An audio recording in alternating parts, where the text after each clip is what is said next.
Okay, good evening everyone, and welcome to CK2, a Game of Thrones mod. Sorry that I'm a little bit late.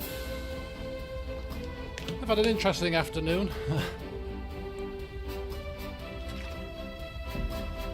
It's bloody warm, I tell you.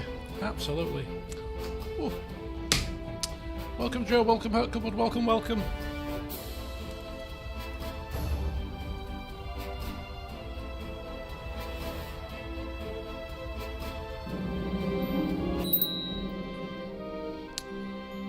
Give me 1 second, guys. Sorry, I've just got to do something very quickly.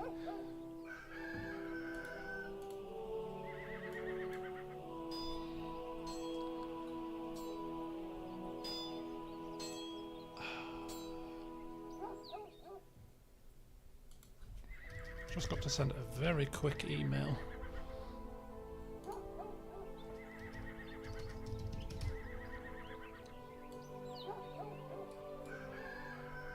Hello Annie, welcome. Hello Nagisa.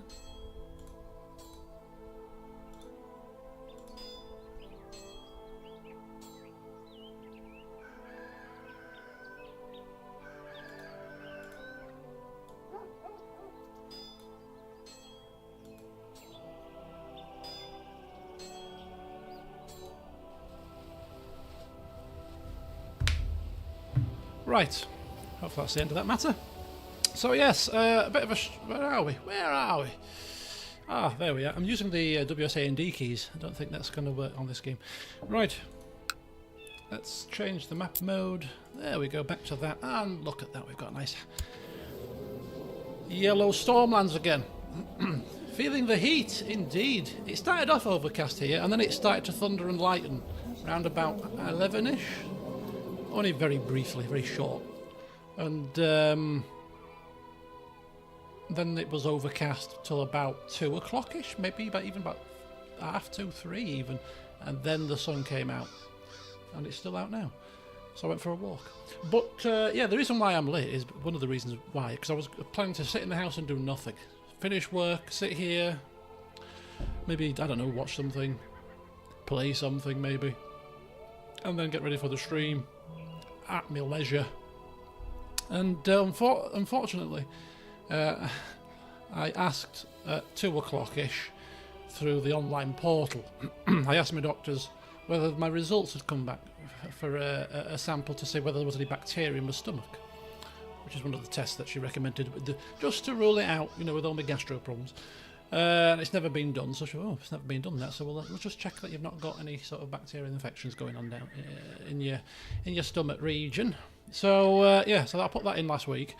And then, so I just thought, oh, it's been a week almost. I think it's a week today, actually. So I thought, oh, just send them a quick admin query as my results come through. Because if they're completely and utterly fine, they just send you a text message. Yeah, that's all I'm after. You know, was a test negative? Yeah, happy days. That's another thing to tick off the list. But no, at 10 to 3, I get a phone call. Can you come to the Can you come for an appointment at 3:30? This is like 40 minutes 3:30. Oh, this can't be good news, surely. Like, what's the urgency? Plus, you're not giving me the news. You're not texting me the news, so clearly they found something in this stool sample that they need to talk to me about. Right, okay. So rushed about, got dressed, finished work early, planning to finish around about 3:30. Jumped in the shower. Power walked up to the doctor, thinking, what the hell do they want? And then I was sat in there for 40 minutes because, hey, it's a doctor's surgery, so they're running behind schedule. And then got called in. And like last week with the CT scan results, how can I help you? Is this a common theme with this practice? You call people in for appointments when they're expecting results, potentially could be bad news, and they sit down and you ask them, how can I help you? It's twice this has happened to me now. I said, no. I said, this happened last week. I said, I've messaged about some test results. They've come back clearly, and I was booked in for an appointment, I'm assuming, to discuss them. Oh, looks on the machine. Oh yeah, the test was negative. Oh. So why am I here then? Why have I sat here for 40 minutes? You could have texted me that news. I'm grateful it's negative, but It's a waste of your time, a waste of my time, because I've got nothing else to tell you. That's happened since I last was here last week, which is actually a blessing. If that's a sign of progress, doctor, take it, because I've not come to the doctor's A&E or an appointment for 7 whole days. I think it's a record over the past 2 months. You put that in your notes. At least you can say you've done something. But yeah, so I was a little bit miffed. A little bit miffed about that. You can help me explain why you call me here. So yeah, I was a little bit like, well, do you know what? I kind of am miffed in a way, because it's quite difficult to get appointments in my surgery. That's the thing. It's difficult to get an appointment. So the fact that I can get an appointment just willy-nilly nowadays, it seems. I don't know if they've got a flag on my record. If this man rings or this man contacts us, give him an appointment. He's been here 15 times in 2 months, just to cover all angles, just in case we've missed something. Bring him in every time. Even if his results are negative, he'll probably want to tell you something, so just bring him in. I'm like, doctor, I've rushed to get here. I've finished work early, and I've got myself all in a fluster, and I've walked up here. I've put clothes on. I intended to have a lazy day. I was just going to laze about in my pajamas all day.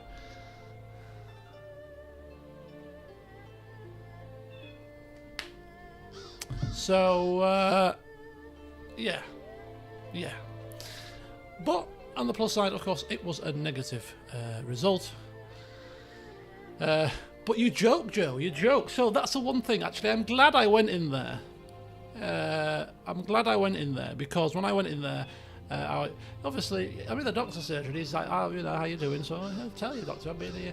I didn't give him the whole spiel, but it's like, yeah, I'll tell you what's happening, because I've got this appointment to look forward to. I've got this appointment with the specialist coming up. Should be a 4 weeks appointment, but it's been 7. Still nothing. I hope he might say, I'll chase it up for you. He didn't say a thing. I was supposed to be having an urgent gastro specialist appointment in 2 weeks. It's been 2. Still not heard anything. But it's not been 7, so I'll let him off. Still waiting for my heart results. Carrying that machine on me for a week. It's been a week. It's been 2 weeks since I gave it in. Nothing. Any chasing? No chasing. Right, okay. But he says, you had a CT scan. I said, yes, I did, doctor. You're up to speed. Right, so I had a CT scan. Yes, this is why I had it. And I said, while I'm here, I know everything was negative, and I know about the appendix, it's fine. I said, while you're here, explain to me about the spleen, because I couldn't quite comprehend what the previous doctor said. Which I couldn't. It was like, no, my spleen's knackered. The MRI couldn't see it, so there's something wrong with it. He went, let me reread it. It says, what's happened? Well, what it sounds like to me is you've got a smaller than usual spleen. I said, About like that, you've explained it in plain layman's English now, rather than dark, shadowy, small, high volume spleen. What's that? I hear shadow, I think, oh no. Dark, shriveled, what is it? So I've got a smaller than usual spleen. I think that is now pretty much damn guaranteed. Pretty much. So I said, okay, what's the situation if I've got a smaller spleen? I'm here in a doctor's surgery. It's probably not an everyday occurrence. What do I do with a small spleen, doctor? You can have your spleen. I know, doctor. I've read all about this. I'll play evil here. Just test you. I've read about it, doctor. It's not a condition you find yourself coming across very often, is it? So it was a shock to me too. We said, yes, because they give antibiotics. Yes, I've heard that too, doctor. But will that apply to me? We're not saying I've not got a spleen. We're saying I've got a smaller spleen. So maybe I can produce whatever the spleen produces, red and white blood cells, and healthy the immune system. Maybe it does it half as good, but not completely as well. Is it a defunct spleen because it hasn't fully developed, so it does nothing for me? Is there a way to test your spleen's functionality? That's the kind of answers I was after. Didn't get any of them. I said, no worries, doctor. After he just was talking about the fact that, people without the spleens have this, that, and the other. Well, I've not technically not got one, have I? I said, it doesn't matter, because I'm having an ultrasound anyway at the end of the month. They'll have a better look. And then I'll be back to see where we go next. But anyway, so yeah, ultimately I've had a waste of 40 minutes. The long and convoluted flim-flam way of saying that's why I was late, because I then went to my friend's house because it's near my doctor's. We're like, it's sunny day, we'll go for a walk, catch up, which that's what we did. And it's like, before I knew it, like, oh, it's 6:30, I've got a dash. Thanks for the coffee though. Bye. So that's why I was a little tad late. But anyway, welcome along, and that's as much flim-flam as you're getting today because we've got a busy schedule. Got a Lord Paramount to run, don't you know? So here we are, and the other obviously downside of not being able to have my afternoon as planned, as I have had no preparation at all to start this session. I intended to go through some stuff, trim my court, decide what I was going to do with some of my vassals who were causing a problem. I have not done a thing because I was whisked away. Unceremoniously, it seems. But anyway, here he is. He's Lord Paramount Oliver II of the Stormlands. He's 26.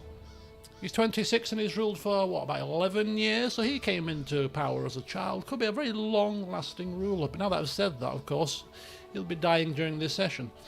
Commentator's curse and all that. He's a martial man, we know. He's got a few hand-me-down family heirlooms. Still has got a dynastic stain because of his murderous father. But other than that, in the last session, I think we didn't do too badly. We staved off the money lenders. Well, we didn't. We were busy in the north fighting things. Sir Lucas Meadows, our able castellan in our absence, started to concoct a plan to pay back the money lenders, and it's going pretty well. It's going pretty well. Justicar Sebastian is still not managed to convince people that we are nothing like our father, but he's working on it. Master at Arms has readied the troops pretty well. I think we're at maximum capacity now. Almost. I think we're 5 men short. Train those last 5 men. Train them hard. I want them done and dusted by the turn of the month. It's only 5 men, my lord. Every little helps. Have you not seen the adverts? So that's our Master at Arms done a pretty sterling job getting us up to maximum capacity, but that's an issue.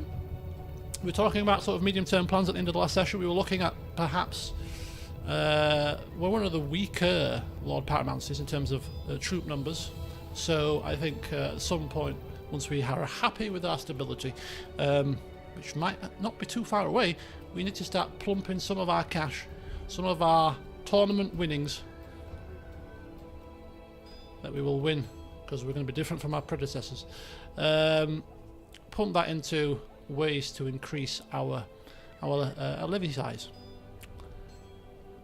and then we'll take Summer Hall, because where's Ambrister? He's not here yet, but you know, when he arrives, tell him that I'm gonna take Summer Hall very shortly, and watch the excitement roll.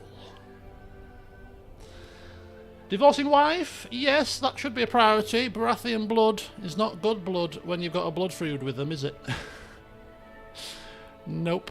And we were looking for a son with her, though, because we wanted our son to be the first on the throne that would have the Durrandon, Baratheon and Topcliffe blood, all of which recently, in the past, 20 years, have all been sat on the throne of the Stormlands at some point.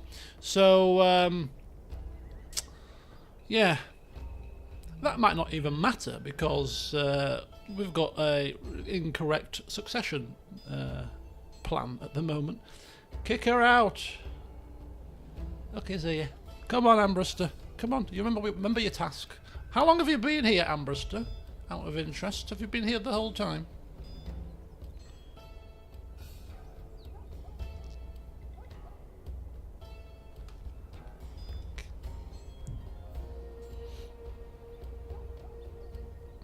Don't let me down, folks. Come on now. Anyway, Lord Treasurer is our uncle, or is a great uncle, who happens to be the heir. As I said in the last session, we're not going to replace anybody unless we have good reason to. They do something to us, because these were in power already when we came here. So we assume he's put them there for good reason, even if we can't possibly see it. We've got commanders in place. Bodyguards in place. My council is loyal, and my liege's council doesn't contain me. Contains everybody else. I wonder why that might be. Is it because we hate each other's guts? King Rogar of the Iron Throne? It could well be. Could well be. Oh dear. Right, anyway. That's the situation sorted with our court and ourself. Vassals, yes. Vassals. We have vassals, some of which are causing problems here. So I convene the Great Council to kick things off, of which you are all members, of course, to determine what we're going to do with some of these people. Because one of them is gathering men because they want to cause harm to us, I'm sure, which is Lord Davos of Dragonstone.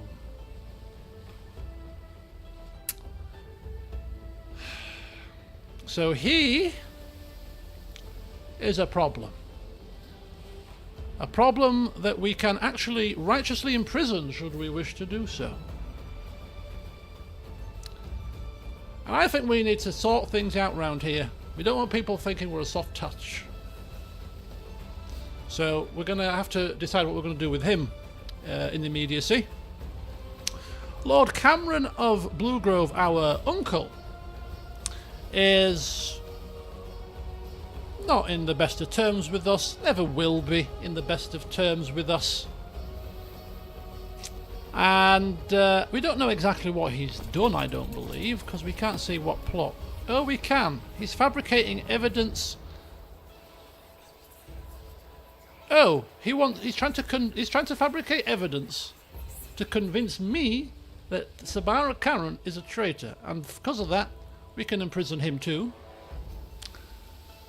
The other people, I'm not certain. With Lady Sabara, we can imprison anyway. We've seen that for a little while. So this could be the start of the session. How do we deal with troublesome vassals? It's like being a manager at work. You come into a new team, although these people aren't new to us, but they're new to us, technically speaking. And it's like, right, they're testing you. They're testing your patience. They're testing the boundaries. They're just going to do this or fail to do that to assess how you're going to react. You might react in, oh, we'll let it slide this once kind of way, and they might think, no, it's a soft touch. Or you might deal with it in a very extreme manner, which is probably too much, and then you just never get the trust again, or anybody else for that matter. Or you can deal with it efficiently, but just, put your foot down so that they know that you're not going to take any fools. Suffer fools gladly, I think the term is. So we have, I think we're going to leave Lady Sabara out of this little conflab here, and we're going to stick to the two. And that's Davos of Dragonstone and Cameron of Bluegrove. We'll deal with the easier of the two decisions. Davos of Dragonstone. I have no evidence to put before you for a compelling case either way. I don't think it's my job. It's for you guys to do your due diligence. So, yeah. Where is he? Lord Davos. To imprison or not to imprison? That is the question that I put before my council. His word on the grapevine is that he is planning some kind of invasion of his liege's own lands. I have it on good authority. I have it on very good authority. We hate him. Let's not bring our feelings into this. We're a professional. We just do it based on evidence.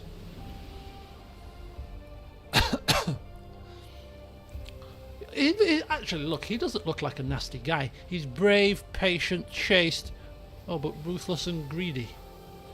Ah. Yeah, it was going so well until the ruthless, greedy bit. Execute Order 66. If so, that's treason. Evidence he is a so I think we're all saying stick him in the stocks is what we're saying right now, isn't it? How long until this fires? I think it's worth a 2-year stint, don't you? Plotting treasons against your liege lord? I think a 2-year stretch followed by a release on ransom sounds like a reasonable... Oh, you imprisoned whilst your adventure, a little crusade, was supposed to happen. That's a crying shame, isn't it, Davos? I think it's worth removing his title. I don't think it's going to be that serious enough for a non-treacherous execution. If it is, it's tempting, but we'll have to weigh that up because I'm going to say, do we have good reason to rip his lands away? The fact that he's a problem vassal is good enough reasons, isn't it, I suppose? Removing his title. Oh, you guys really are harsh. You really are harsh.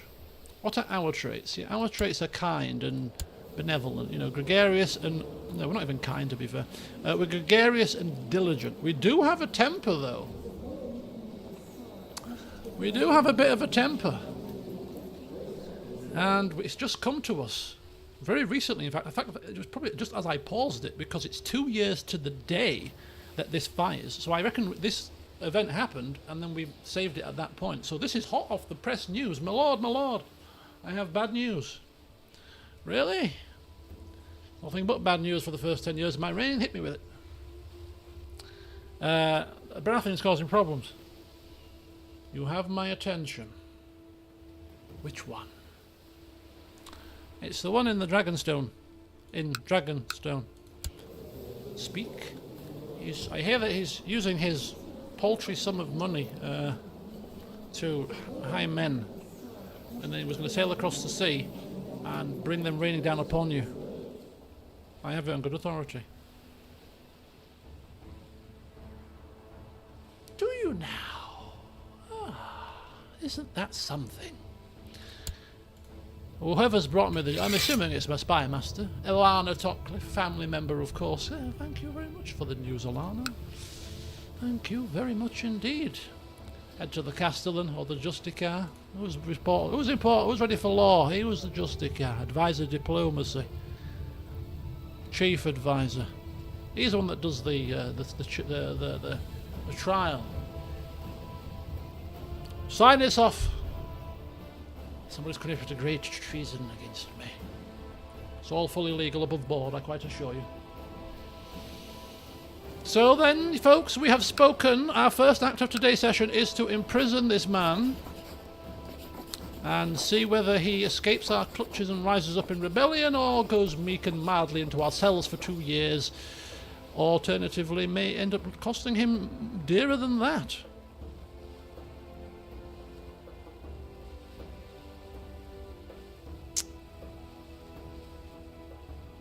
Why can't I imprison him? He's immune to hostile actions.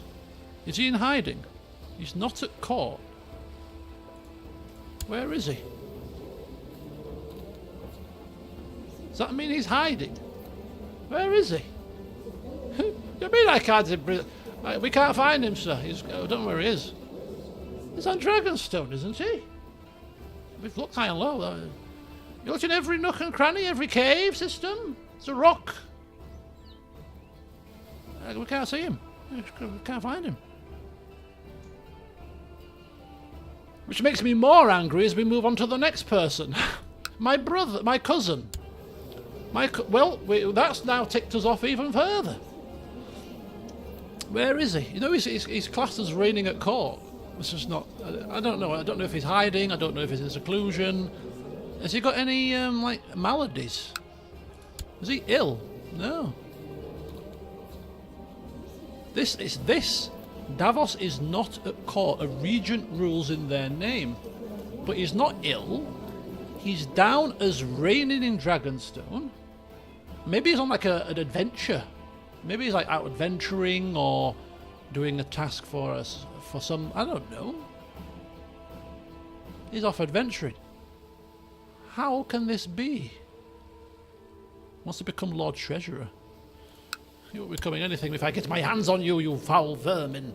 Right, okay, so we're now even more angry because we've just received news from our court that he's missing in action. We're like, what?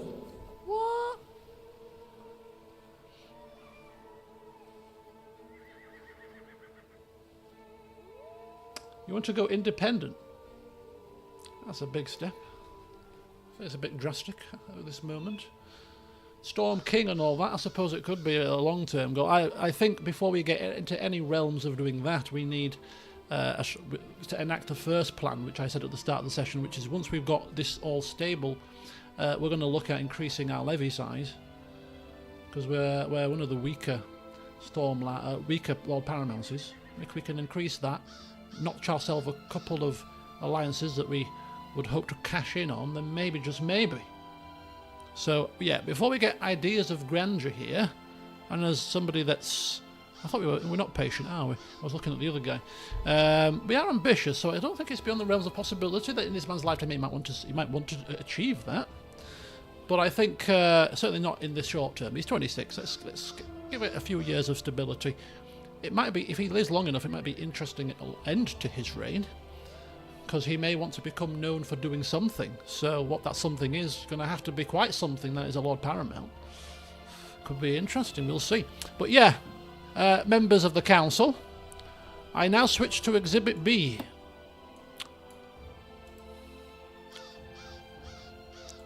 When I can find him. Cameron! My uncle. What is dear uncle up to that he has got himself into a spot of trouble? Oh, he's the one that's the Sabara. It was Davos that was... Oh, Davos is replacing Sir Tancred Topcliffe as the Lord Treasurer. Oh, that's his problem. Oh, that's the reason why we couldn't... Oh, what a shame that if that was the reason why he imprisoned him. And I don't think we're going to be able to take his lands for this. Not for this slight. But yeah, for Cameron, he's the one that's fabricating the evidence. So, what do we do with Cameron, my friends? Members of the court, I come to you. What are your thoughts on my dear cousin, who I can lawfully imprison right now? Well, the plots aren't too bad. I say we leave him alone. We've got no major reason to do anything to him. He's not done anything to us. It's a plot and scheme that we have turned a blind eye to many a times. Very true. Very true. But has he created any factions? Am I remembering wrong? Yes, this was the reason as well. I thought this was the reason. He's started a faction to put himself on the throne, which for me is a stretch too far. Stretch too far. I knew there was another reason why we were looking at imprisoning him. If the imprisonment fails, he can turn a lot of people against us. What? Lord Barristan? We're not going to kill him. We're not going to kill him. But then if we imprison him and not do anything else about it, we're never going to get a positive opinion with him to change the laws. So unless we were going to imprison him with a plan to do something else, weighing this up, conflabbing with the Castellan, was a very clever man. Yeah, but there's this issue here. Yeah, but is it? You can't just take people's titles, can you? Or am I getting that wrong with Am I getting that wrong with 1 minute.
Sorry about that. My mother was inquiring as to what time I want dinner.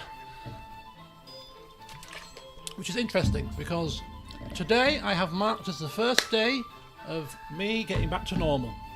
I've still got I've still got joint pains and aches and muscle pains. You know, I've still got a couple of other little bits and bats going on. But I thought,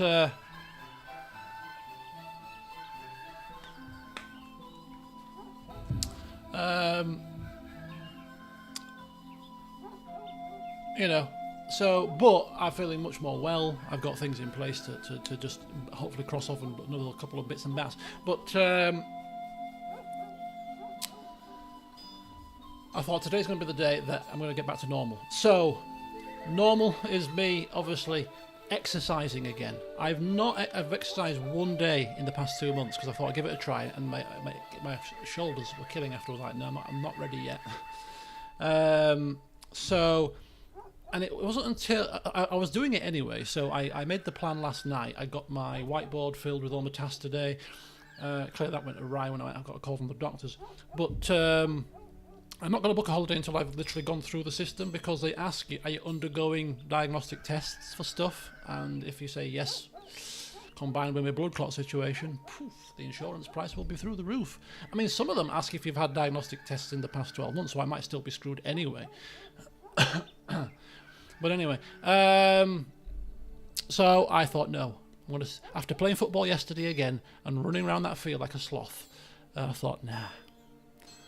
Even if I'm in agony for the first week, I am going to endure the agony, because I think a lot of my kind of joint pains, as much as it's to do with what I've had, I also think it's to do with the fact that, you know, my body over the past 10 years is being used to being active, and I won't be surprised if my joints are flipping seizing up, because I'm not doing anything in terms of exercise, nothing.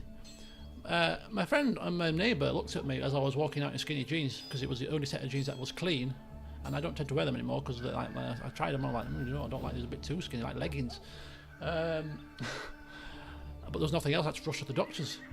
You know, they rung me. It was only 40 minutes to get ready.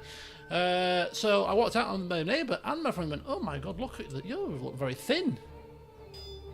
It's not one thing you want to hear, is it, when you've been ill? You look thin. Thanks for the sensitive comment, guys. You know, I've been poorly. You know, I got weighed this morning, by the way, just for your information, and I'm the same weight as I was 2 months ago, so I've not lost weight, so I'm not any thinner, really. But I did think, actually, as much as I'm not thinner, I've not exercised for 2 months, so clearly I've lost muscle mass, although I can't see it because it's happening probably before my very eyes, but clearly, if you don't exercise, you're going to lose muscle mass, aren't you? Muscle mass goes away, which is quite weighty. And although I'm staying the same weight, that could be because I'm putting fat on because I've been eating like a pig. Thinking, I'm not losing any weight, I can eat like a pig. It's great, this. But anyway, so I thought, nah. To hell with this. Got MyFitnessPal, put my weight in. For the first time ever on MyFitnessPal, I clicked the button to maintain weight. Like, I don't need to lose any more weight, thank you. The ideal weight for me, already. I can click maintain, and was be pleasantly surprised that I've got the more calories to eat than I've ever had when I've done that app. It's like, oh my God, I'm usually restricting myself to 1,600 net calories. Now I've got 2,000. I can have 3 feasts. So yeah, put my weight in, put my goals in, and I thought, yeah, I'm going to track all my calories for the next 4 weeks. I've got a 4-week calisthenics plan. Less intense than insanity for the first 2 weeks. 3rd, 4th week I get a bit hairy, but I'm like, I'll be ready by then.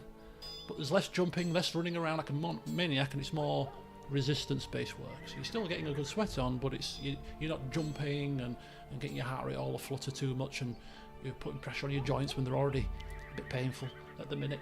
So I thought, yeah, calisthenics 4-week program, watching what I eat, but still having a good time because I've got more calories than I've ever had, and then see where I am in 4 weeks. So that kind of normality is good for me, because I do, as much as I kind of sometimes get up and moan and groan when I have to do my exercise, oh, I can't be arsed today, I've really missed it. So yeah, so I did my exercise today, and it was a little bit harder, shoulders, bit pain as I was doing my push-ups, and even because I've got a current situation going on where I'm a bit shaky, so if I pick up something and it's at the wrong angle or it's slightly heavy, I'm shaking like this with it. Same with my legs. If I put my legs into a certain position, it's not as bad as it was, but it's still there. So when I'm pushing up, doing my push-ups, the first few were all right, and then after a few more, the arms started to shake with the weight, because I've got the kind of shaky stuff going on. I'm like, oh, this is not good. But maybe I just need to get my strength back.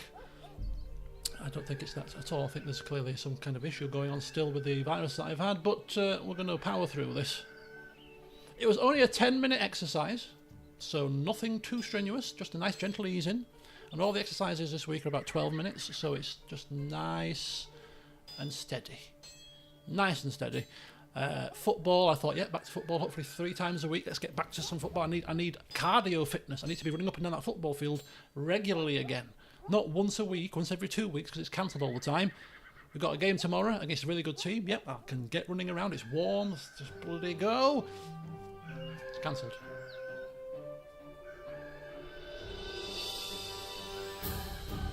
Why are you doing this to me? So we can stream tomorrow some Deus Ex, which is a positive sign, but I want it to run. I need to run. So I'll have to go for a power walk instead. But anyway, so there you go. Why did I get onto that story? I have not got a clue. There you go. So yeah, normality. I was talking about normality. So, oh, that was it.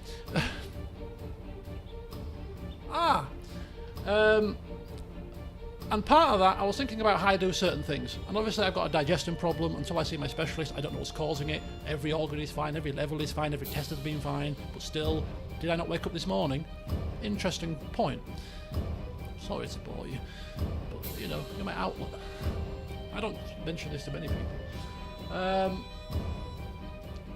I had pasta last night. Now, I haven't had the gastro pain in my abdomen all last week. A couple of very tiny little twinges. But last week, I had a completely gastro-free week. I thought, oh, this is great. I've turned a corner. Nothing at all. No excessive burping. My tongue's still white at the back every bloody... I have to scrape the tongue 3 times a day. Something's not right still, but... pain-wise, I thought, marvellous. This has been marvellous. I had pasta last night. Remember pasta on the stream? This morning woke up after, pasta heavy, high in gluten, slow release carb, right before bed. Woke up this morning, abdomen pain. And bloated. I felt bloated. I'm like, this is interesting. Very interesting indeed, because I didn't have any pain last week. I haven't had pasta for a long time. Last time I had pasta, I had pain after it, but I thought it was a coincidence. This is the second time now, so I'm thinking, is there something in the food that I'm eating? Has my body adjusted in that manner? I don't know. Could be coincidence, but it's just seemed very odd. Could be coincidence, but I've been pain-free for a week, and then the first time I have a heavy pasta meal, yeah, next day pain. Next day pain. In the morning, as soon as I got up and about and everything was fine, about 11 o'clock-ish, it started to pain. It was pretty much gone. But yeah, first thing in the morning. So there you go. So so digestion-wise, not quite 100%. So I'm getting to the point of this tale, which is not going to be worth the wait, I quite assure you. One of my plans that I made, in addition to the back to normal exercise, back to normal in the office 3 times a week, back to normal playing football outside of my control, give my bedroom a whole spring clean. That's my plan tomorrow. Had the car washed yesterday. Getting back to doing stuff that I've put off because I've not been in the mood to do it. Next up is having my car serviced. I keep putting that off because it's bloody expensive. I was without car tax for 10 days because I just kept putting it off and off. Like, I can't face these things at the moment. Got better things to do, like relax and recuperate. I think that'll go down when the officer pulls you over. Why is your car tax out of date by 10 days, sir? I've heard of a couple of days, Grace, but this is taking the mickey. Being ill, officer. Think I'm bothered about paying car tax with what I've had? No laugh. How much is it? £60 fine. I just talked myself into. Sorry about that. Yeah. So I've started to get into the rhythm, into the routine of getting back to normal. And I thought, one thing that is normal for me is to sit here during the stream in a desk that is designed to go up and down, and I have bought to go up and down because, hey, I had a blood clot situation going on. I'm going to stop doing this. So in the first half of my streams, I'm going to be sat down. We'll go for an hour and a half or so, and then I'll have my dinner. Because I'm sick of having my dinner at 10 o'clock at night, which is far too late, so I'll have my dinner at 8:30, or early. If I can have it pre-stream, even better. So I'm not going to bed on an empty stomach, on a full stomach. I'm going to eat it and not be playing at the same time, because eating, talking, playing, not good for your gastro. Talking whilst eating and chomping away and eating and, you know, all that extra air and gas going into your body. No, I'm going to eat and focus on eating properly. So I'll pause it for the stream for 10 minutes to allow myself time just to eat my dinner. With no distractions, no messing about. Plus you just see me eating long enough, I'm sure. So get that done. And then after I come back for the second half of the stream, I'm going to be stood up. Because standing, and maybe just a little bit of light walking on the spot occasionally, aids digestion too, rather than sat crunched all the time. So, and plus it gets me out of the chair and it gets me stretching my joints and all that kind of jazz. So that's the plan. That is the plan that I got in around about 15-minute tirade about a multitude of things that we're gonna, proper lunch break, proper dinner breaks, and I'm going to be stood for the second half of streams. Yeah. It could just be a case. Let's check this email.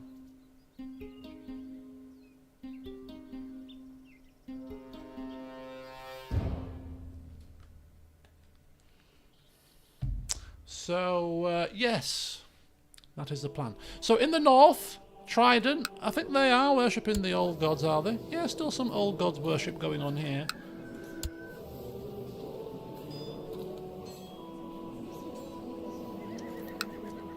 Obviously the Iron Throne ruler is not old gods worthy. Old gods, Westerosi gods.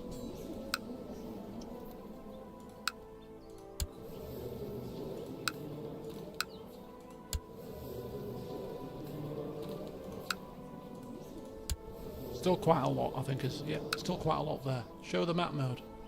Oh, that needs a way to do it. The religion mode. I forgot about that. Where's religions? Oh, there we go. Look at, oh, we've got a bit of Faith of the Seven going on there. Oh, this is a much easier view. Who would have thought it, eh? In putting different map modes into a game like this. Genius idea. There you go.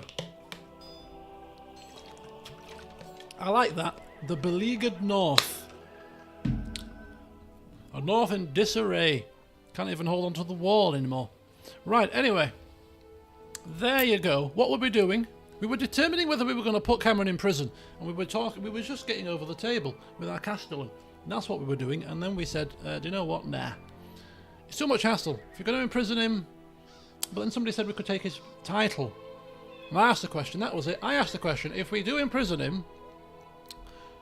Would we be able to take his title? Would it be treasonous? I don't... if somebody rises up against you, you can take their title 100%. But if we lock him away, based on the severity of his crime, I don't think it's a strong enough crime.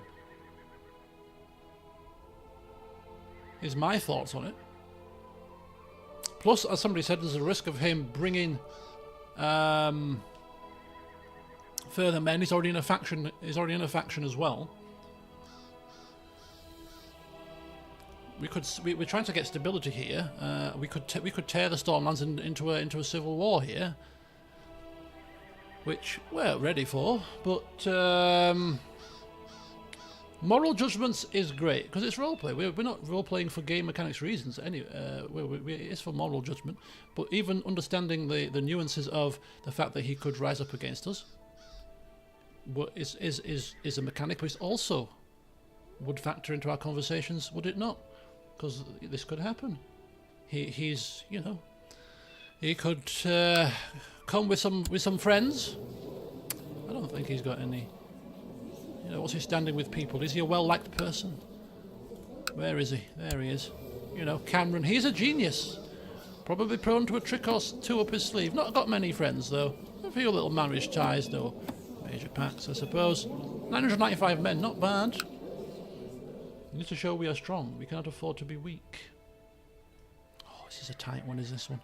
The first one was straightforward.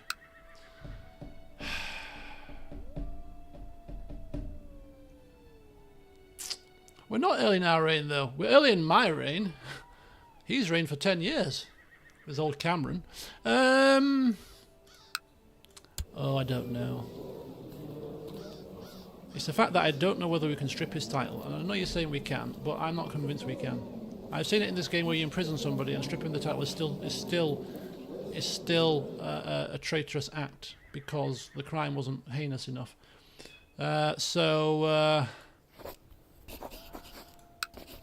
No. That's not happening. Yeah. We could just ask him to end the flipping plot, couldn't we? He's not going to end the plot either. Can you end the plot? No. Excuse me. No? I don't think I will. Do you know who you're speaking to here? I know for Will I'm speaking to, actually. What are you going to do about it?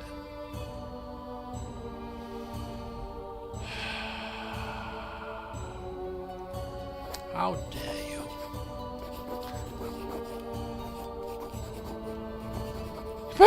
He's in hiding.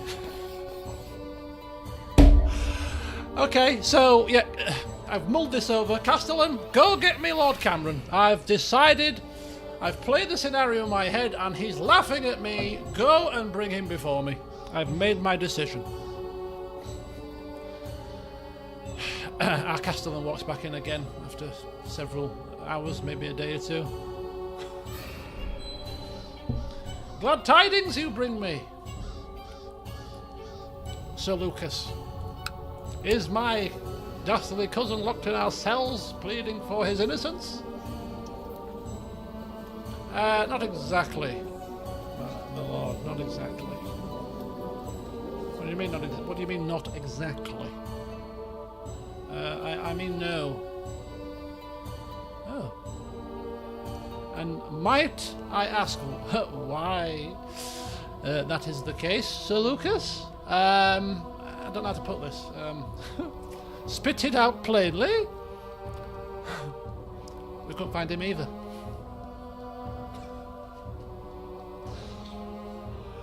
I'm laughing at the hilarity. I'm laughing because it's a hilarious situation. Can you imagine telling your liege lord that? Run this by me again. I'm running this kingdom. And two people who you can't find them for love nor money. For the love of the gods? No, you can't vanish off the face of the planet. Right. Lady Sabara, anyone? Okay, we're not doing anything with them. And if I'd realised that because of some preparation that I'd done pre-stream, I could have glossed over that in 2 minutes. But we had to have a full acted out scenario, and we're now an hour in and we've not even moved yet. Right, we can't do anything about them. The court isn't full, but it's at capacity. I'll have to leave that now. Right. I'm going to auto-stop all plots, but if there's any plots...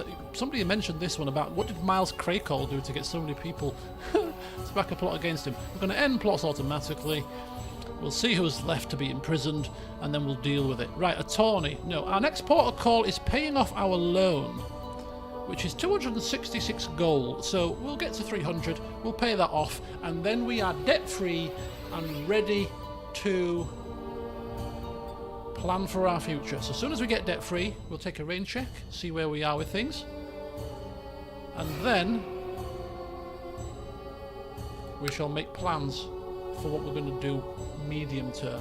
We shall have a medium term planning meeting. Right, very good. Ask courtiers to leave, command household guard, hold a tourney. Maybe we'll hold a tourney when I finally get to imprison those fools that have vanished off the face of the earth. But before I get to a tourney, I'm thinking of a money-making scheme.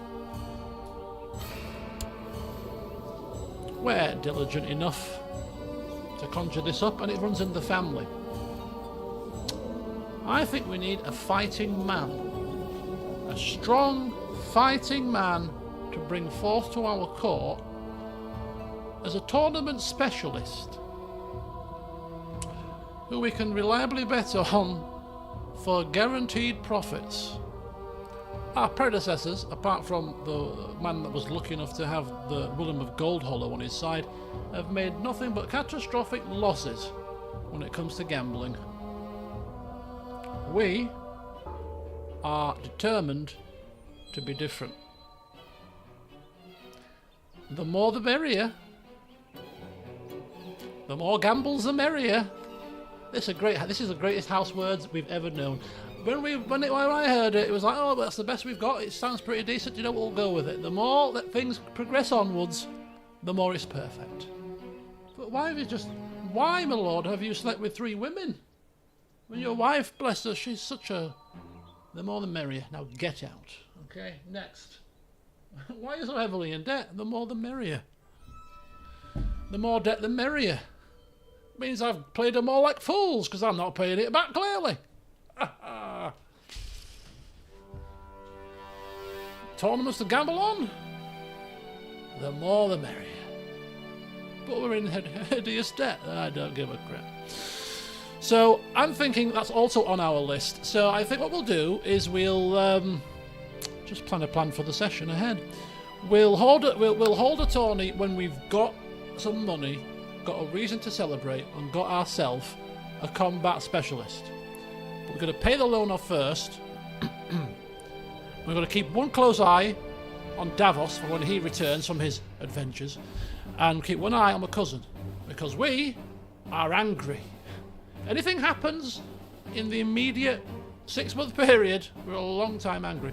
We're going to be lashing out. So if people come with us with issues, God help you. Let's go.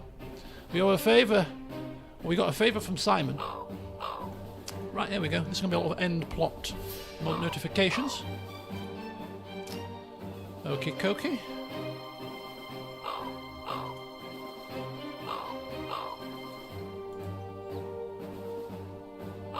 Iron Bank, exactly.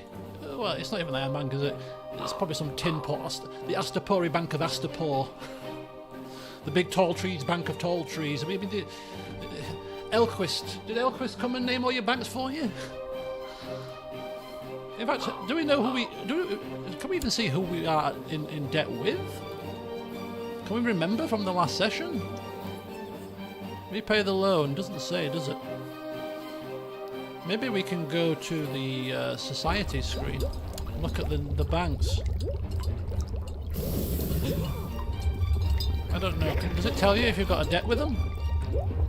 The Ancient Bank of Karth, the Astapori Bank of Astampor, the Ancient Bank of Talltrees Town, Bank of Lease.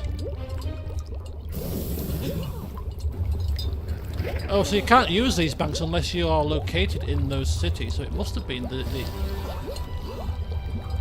Well, who have we lended money? Who have we got money off? Alchemist Guild might be useful. We can't access any of these guilds. I mean, for the Alchemist Guild, you need certain traits.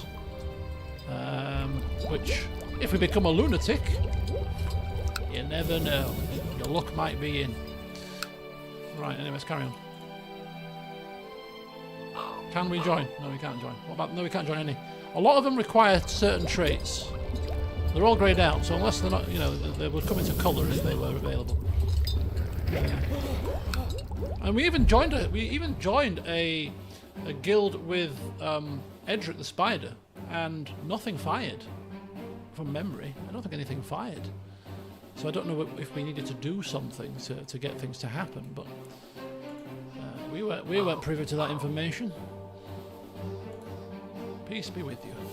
Peace be with us all. Gods go with you.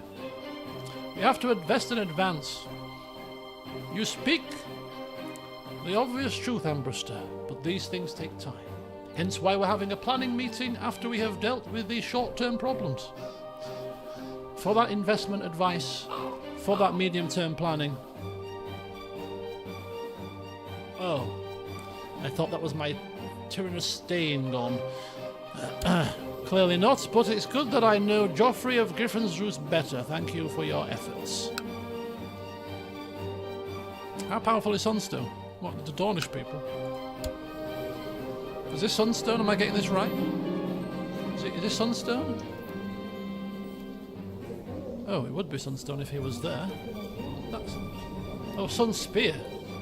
Is that who you meant? You talking about the Dornish people? Oh, the Teal Island and the Stepstones? Oh, there! pirate lord. There's a pirate lord in charge. Today I was approached by my brother barrister, and he wants... Oh, he's concerned about my health and thinks that I am becoming too frail and thin. Oh! Am I frail and thin? Where does it say I'm frail and thin? I'm not flipping frail and thin. Okay, but if you think I should eat more, I'll eat more. The more food, the merrier. Exactly. When in doubt, do more of it. We're just doing as our house words say. Why make them if it's not true? Okay, so we've got a couple of rivals. We are war focused. We could duel some of these guys, but we let Beric off because we actually drew with him. We drew with a man with literally like 10 fighting ability. I mean, it wasn't as low as 0, was it? Surely. Barristan's advice was really the motivation I needed to get back in shape. It was hard to adjust myself to a different diet at first, but now I'm feeling much better, ready to take on whatever challenges the world might throw at me. I will have to sort my old clothes. Bringing these ones for a toned fit, Oliver. Ones that hug the curves. For I am soon to be without a wife if I get my way.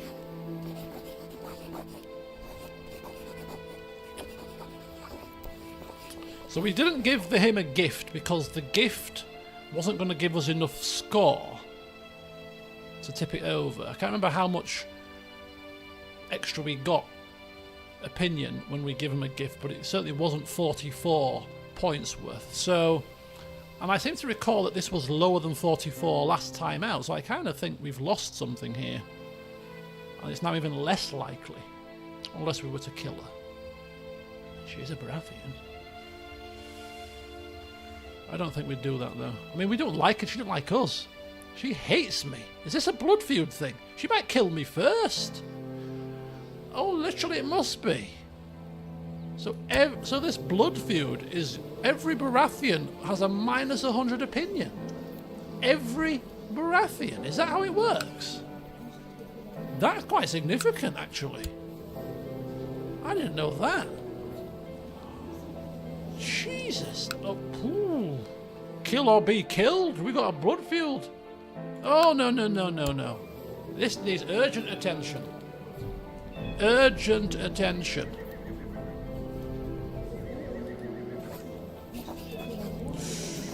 I'm plotting to kill somebody, though. I know, but we can't divorce her. It's not as easy as that.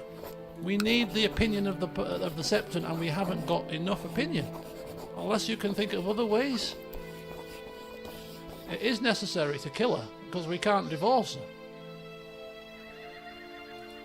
But killing some... I mean... She's probably spat in our face.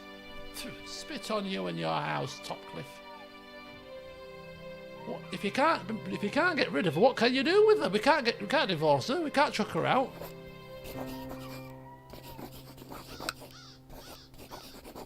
Can't excommunicate her.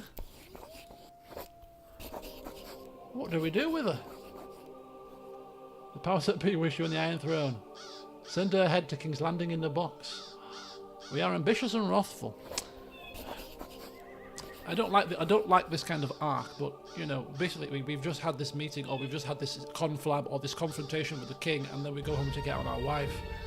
I'm gonna kill you for that. What have I done? I don't know what it is to you. What is it to you? Whoa! That bloody king! Oh, him. I don't like him myself, to be honest with you. He's cast a blood feud upon me. Oh, did he? Oh, I don't like you. I hate your guts. We're going on a pilgrimage to prove his opinion. We are going to be shaped by this feud. We're stuck with it. Every Baratheon needs to be out of our court. Needs to be out of our... no longer any vassals. No trace of them. Gone. Vamoose. Where's my realm tree? How many Baratheon... You can't see the house thingy, can you? You can't... There's no easy way to see... Oh, that's Topcliffe, sorry. Where are we? Cameron, Gladden, Topcliffe, Lynera, Musgood, Barristan, Topcliffe. A lot of Topcliffes around here. Davos, Baratheon. So it's just the Davos because of his It's only the one Baratheon vassal. Right, a bit of time has ticked over here. We're keeping a close eye on this situation. As soon as we can have him, we're having him. I almost feel like before Cameron, in fact. Cameron's still in hiding. Okay. We shall continue onwards.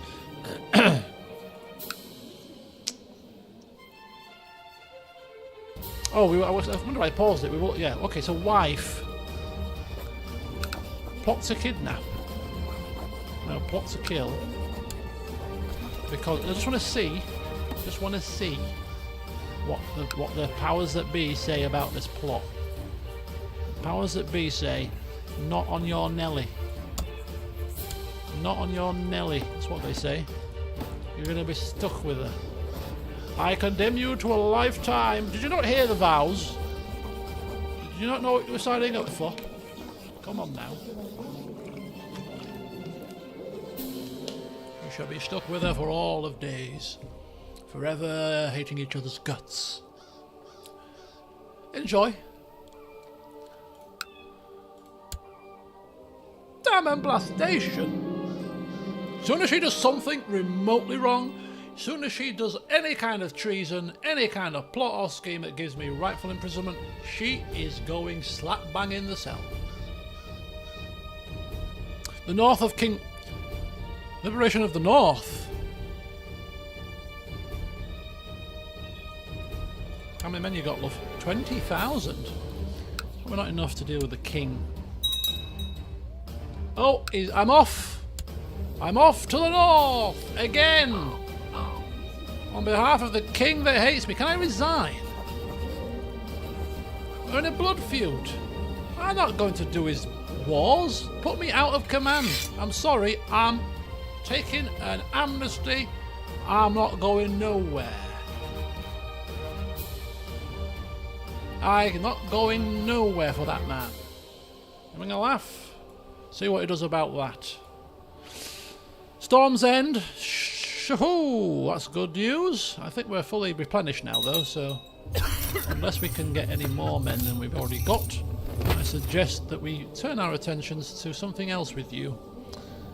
Such as organising the army, extra vassal levy, as well as reinforcement rate, and improving commanders. We'll go with that.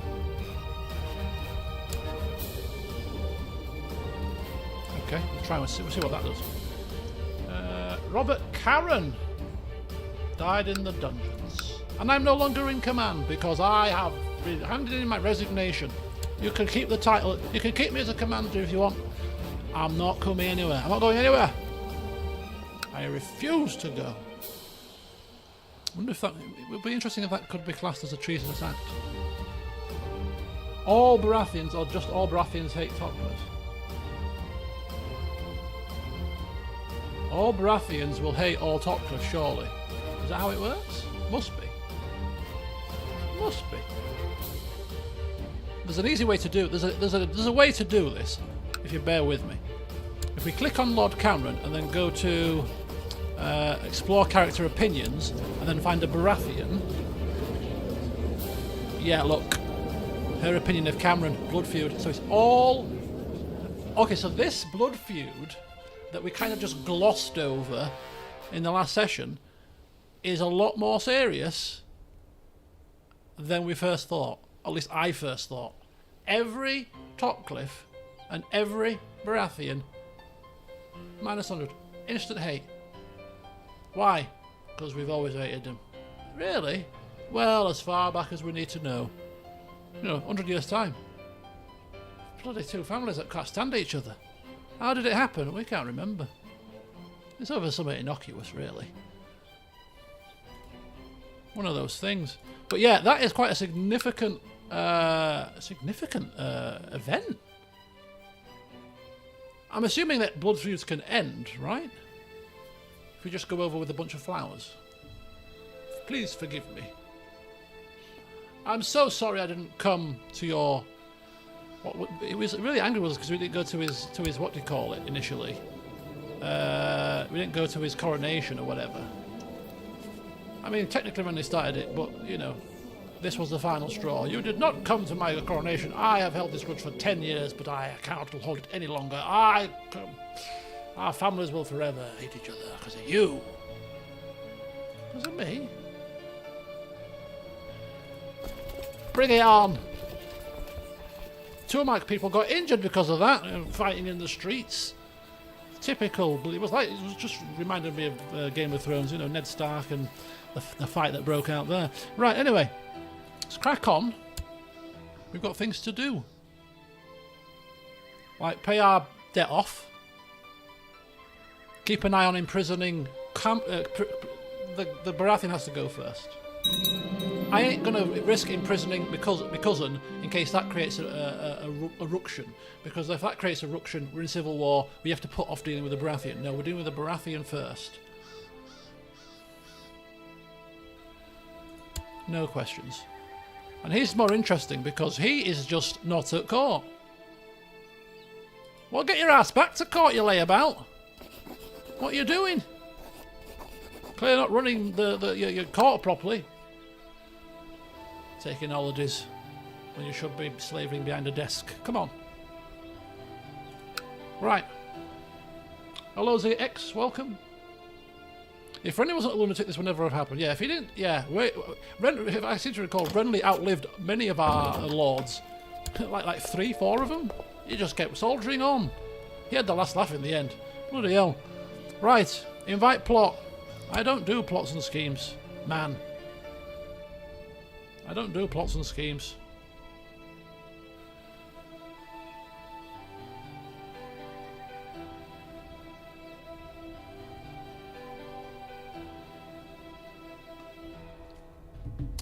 Right.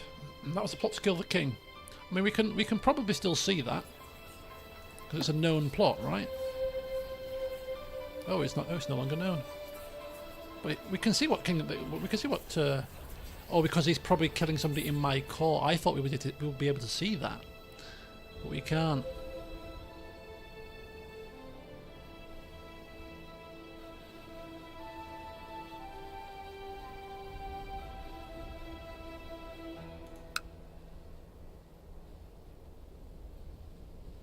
The Yorkists and the Lancastrians. A blood feud that lasted 40 years. 40 years? Who knows? Could be longer. Could be longer. There's a lot of history. A lot of bad blood has passed between us. Right.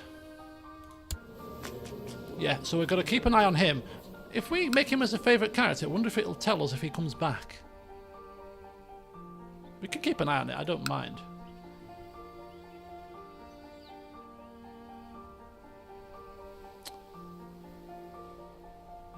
We got a mod in. Let's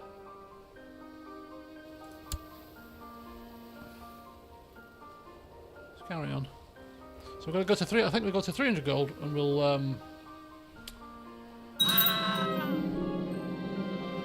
That was a close shave. I thought for a horrific moment, and it was a female voice, but you hear the sound, and then you see the message pop up, and for a moment I thought we'd died. We're only 26, for heaven's sake. Right, our cousin Alana has died, and it falls on us to decide whether to keep the funeral small or make it a big special event. So we will give her a funeral, because she was a spy master for us. So she has earned that right. You know, she uncovered the plot about Lord Cameron. She didn't really, but in my head she did. So we'll give her a funeral. For the Court of Storm's End for 50 gold.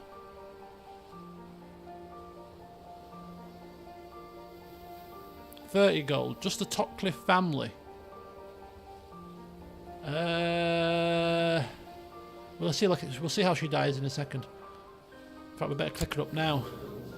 Oh, someone's killed her. Oh no.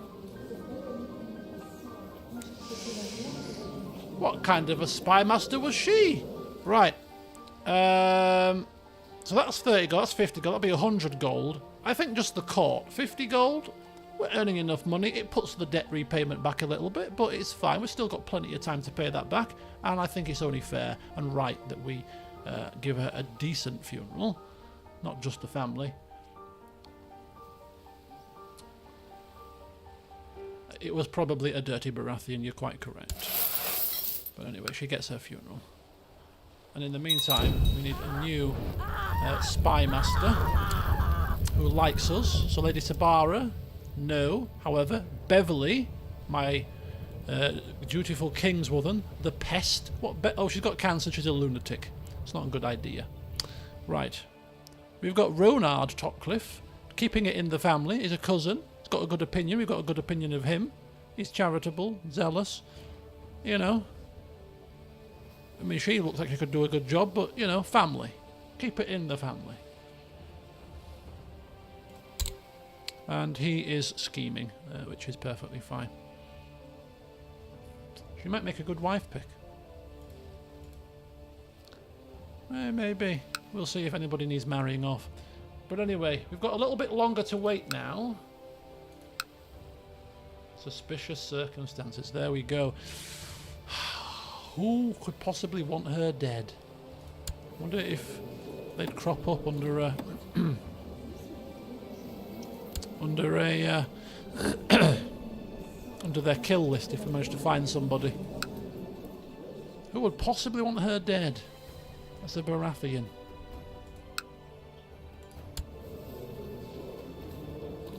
I'm not convinced. Don't make our wife the spy master. You think it was my wife? If it was my wife, she's definitely... We're going to have to do something about her. It might have been, but we just don't know it. You just never know. Hello, Mike. Welcome. Right. Anyway, we are standing fast. We're not moving. We are now in mourning. The guests will arrive, and we shall get on with it. We shall spend food for everybody. Not food for everybody. Their hangers-on, their pets. Their dead grandmas. It's a Topcliffe tradition. We don't overfeed people here.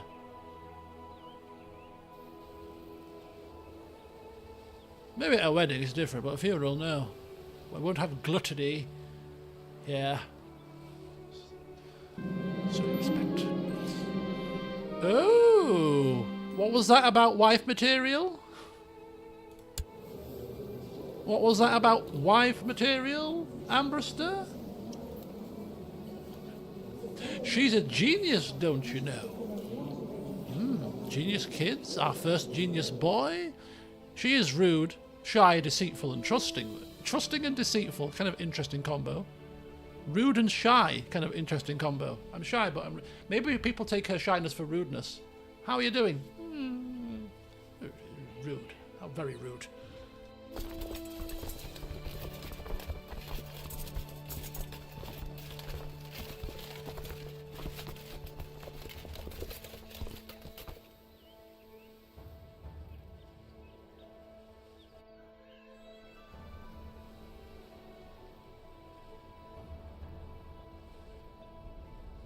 Right, sorry about that.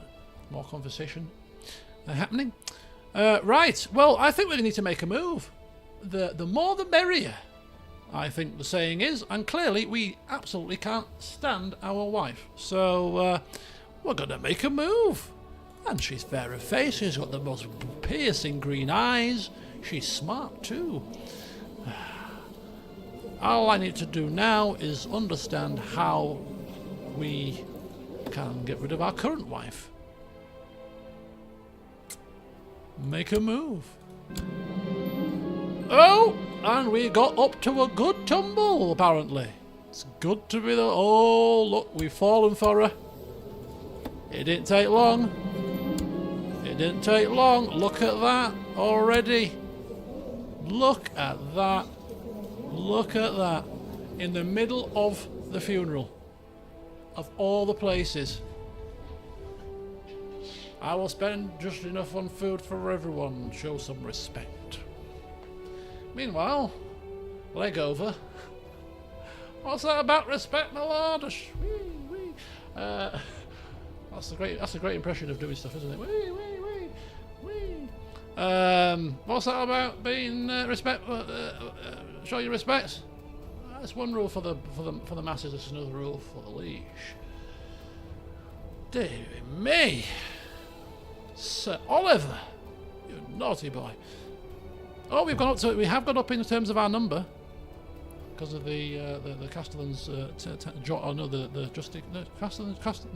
Marshal's passive job. Oh, Nagisa. Don't be painting those images of our liege lord. He's 26. He'll have to live with this dark stain forever. Meanwhile, everybody else, look at this food. Oh my god, there's only enough for one course. What the hell's going on here?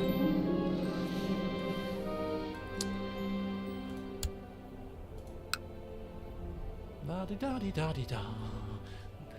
La-di-da-di-da-di-da. Tumble, tumble, tumble, tumble. Right, we're going to have to switch to seduction focus. Our eyes have been opened. No, we need to keep ourselves whiter than white. We're a zealous man. I mean, this is a technical infringement because our wife, we don't like her. And I'm sure the Pope would approve of this fact. I don't know, is sleeping around a sin in the Game of Thrones religion? I would have thought so. Surely. It's a technical infringement.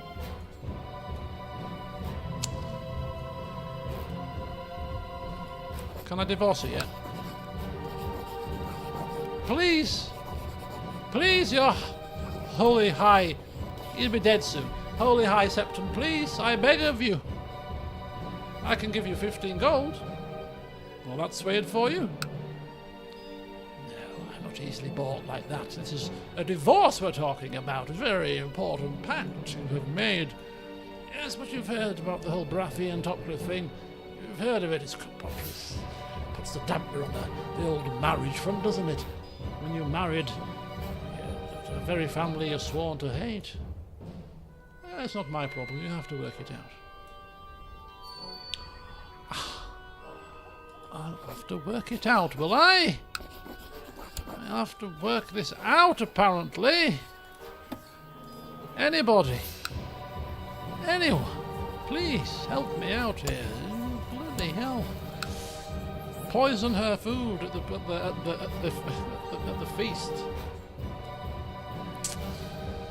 Okay, so we come back from our tumble and we're sat at the high table with a glint in our eye. We've not probably had much fun for a few years with that woman, by the looks of it. She's not pregnant, is she?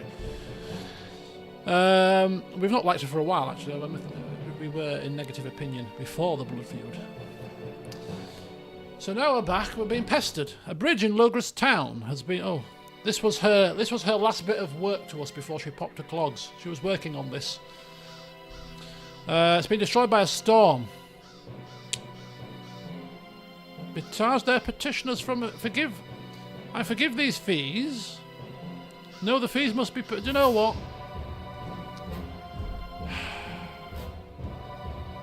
I'm feeling in a good mood today. I wonder why. I'll forgive these fees. I've had a good, pleasant funeral. Thank you very much. You've caught me on a rare good day recently. What's this now? Thea Grandison. Petition for justice. He claims that Joffrey Morrigan sullied his honour by having illicit relations with his wife. Who's your wife? Joffrey of Griffin's Roost. Yep, it's well known about. Pay recompense. Pay recompense. Off you go. Monetary recompense.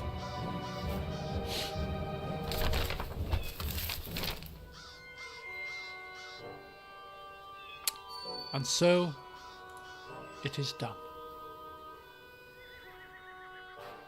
This could be the first of many suspicious Topcliffe deaths, I feel. Go into hiding? Oh no. Who's plotting to kill me? Who is plotting to kill me? It's Beren again! I warned you once, I will not warn you again! Have at you, Beren! Who has refused my challenge? Can I not imprison him? Oh, he's gone into hiding as well. Oh, have I put him in hiding? Oh, no. Oh, we've not dealt with that very well, if that's what's happened here. He would have ended the plot. End the plot. Fine. Why can't we imprison him for this?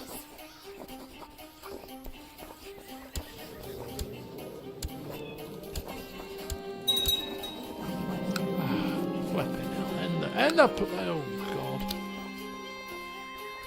Who called it? Who called it?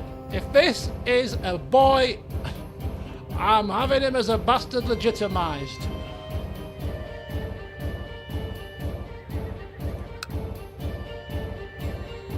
It's the only way we're going to have a non-Baratheon blooded child. This has to be bastardised. Bastardised? Legalised.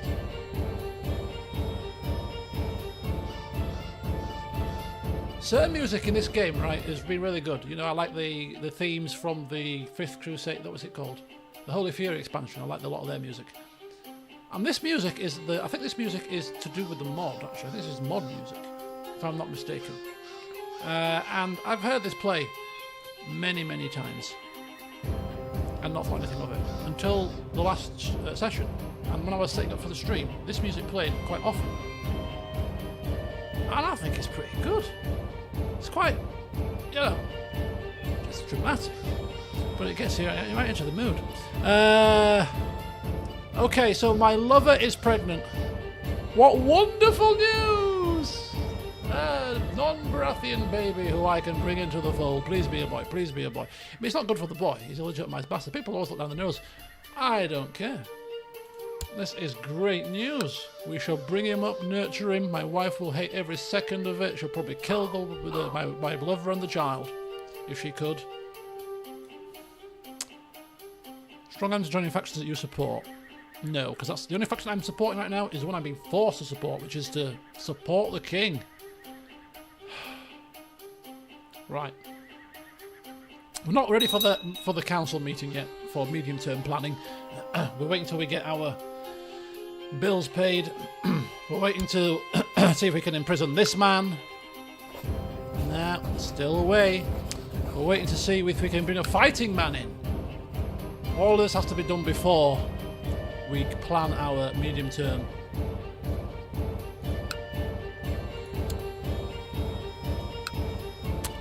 What is it with people in hiding? What are you afraid of, people? I ask you, what has given you the heebie-jeebies all of a sudden? They're all scarpering to the four corners where you can't be found. Says the man that wants to kill them, or at least imprison them. I can't understand what it is.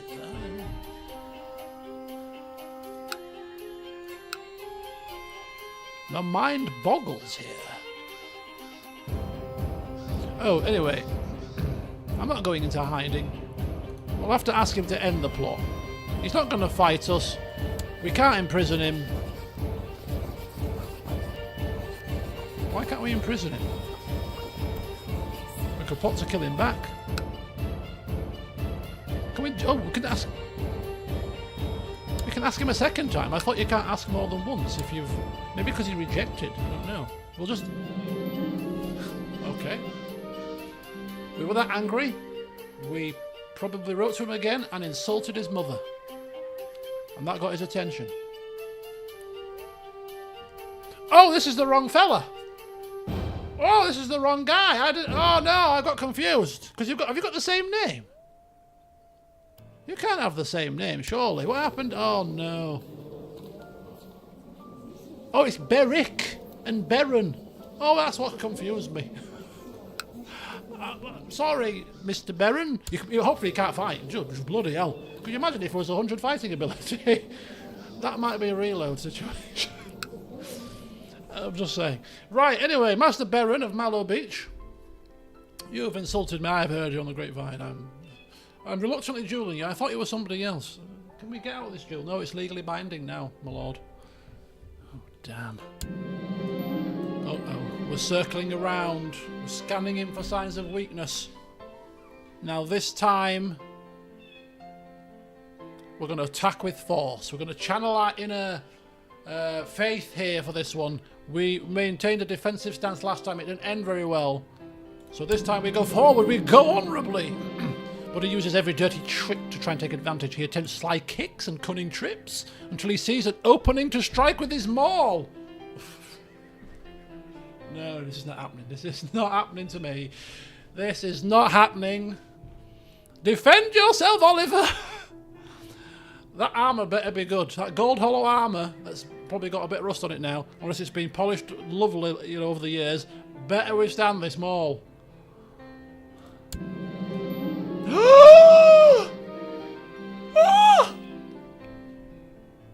My eye!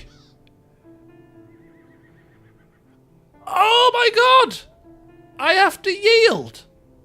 If I yield, I get a black eye. I've lost.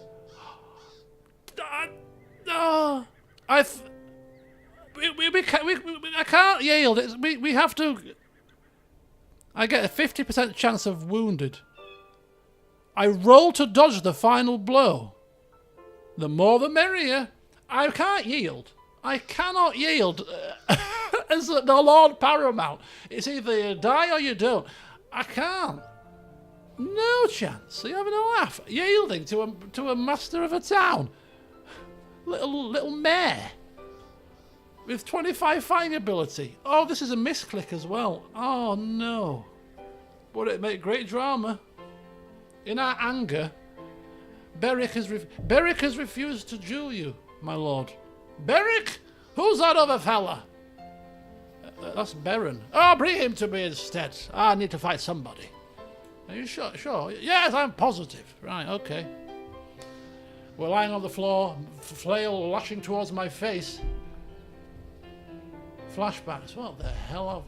This temper? This is where it gets me. Oh! Master Baron manages to get the better of you in this exchange, but has not defeated you outright. You force yourself back to your feet and hold. We're back up. Like Shawn Michaels, we're doing the flip up. Hulk Hogan, we're hulking up here. No, brother, not tonight. We kicked out on 2. He thought it was all over. Rock bottom, everything was done. 15 Stone Cold Stunners. We were down for the count, but we've kicked out and everybody's shocked. What the hell's happened? We come back to circling. We're circling, but we've got a black eye now. We're fighting on the crowd. Oh, his eye's bleeding. His eye's hanging out. He's still fighting with the hanging out eye. Oh my God, look at him. He's a soldier. We circle. And this time, we decide to attack with speed. We think perhaps that he will think that we'll be more cautious because we've got a black eye. But no, we strike out quickly this time. Sensing a slight delay on his part, maybe expecting us to be defensive. A frenzied attack, because we're angry, we're wrathful, we can't help it. Hacking with icicle. This is trying to... He goes to the back foot. He now appears panicked, and an opening occurs, and we strike.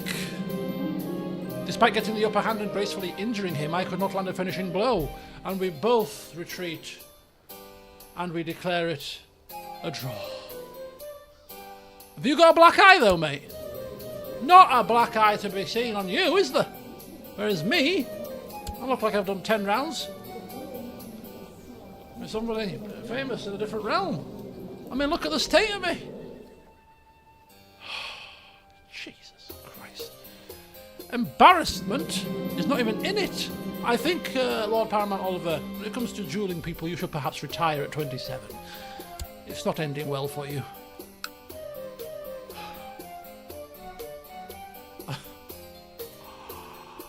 Oh, now what was I trying to do when I got myself into that sticky mess? I was trying to see whether we could ask him to end the plot, wasn't I? Where am I? Yeah, Baron, end this plot now. Don't you want to duel him again? No, I think I'll write a strongly worded letter insisting that he desist.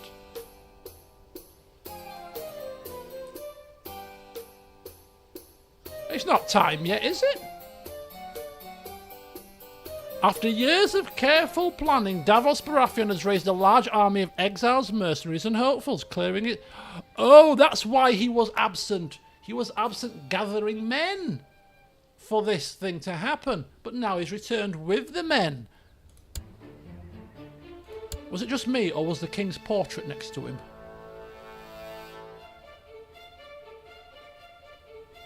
What? Or was that my... No, it was might be my portrait. Maybe I'm seeing things. Was that the king's portrait or my portrait? Because it looked like it was a bit more of a grandeur gold portrait than mine. Oh no. If the king's backing him, we could be dead. Blood feud? Blood feud? We laugh in the face of the Baratheons. Who was it that put the meme in the flipping Discord server? About it was you, Ambrister. Every time that we get into a spat with the Baratheons, we end up worse off. Oh no, this has to end. This has to end quickly. Oh, he's gone. He's independent already. Look, he's not in our land, which means we can't imprison him. This has got to be a game mechanic to prevent you from imprisoning him. Surely, it's got to be. It will be too easy to imprison them if you're part of your court, surely. So maybe this is the game's way, which is realistic, I suppose. He refuses to acknowledge us as his liege. He went away far to the east to gather men. He's not even under the king. No, he's independent. Completely independent. Excommunication? Send insult. Look, in for a penny, in for a pound. Sir Lucas. Yes, sir. I think I want to send an insult to somebody. Oh, one of these again. Yes, one of these. Okay. Shall we make it a good one, though, this time? We could just declare war now. No, we'll let him come. We'll let him come. Declare war. Bloody vengeance! What? So we can declare bloody vengeance on anybody that's got a blood feud. This blood feud situation is getting more horrendous by the second. The king can declare a bloody vengeance upon me and strike me down with 180,000 men. This is not good. Why did nobody tell me the significance of this blood feud? He wouldn't have changed it. It happened. I couldn't do anything about it. It's horrendous.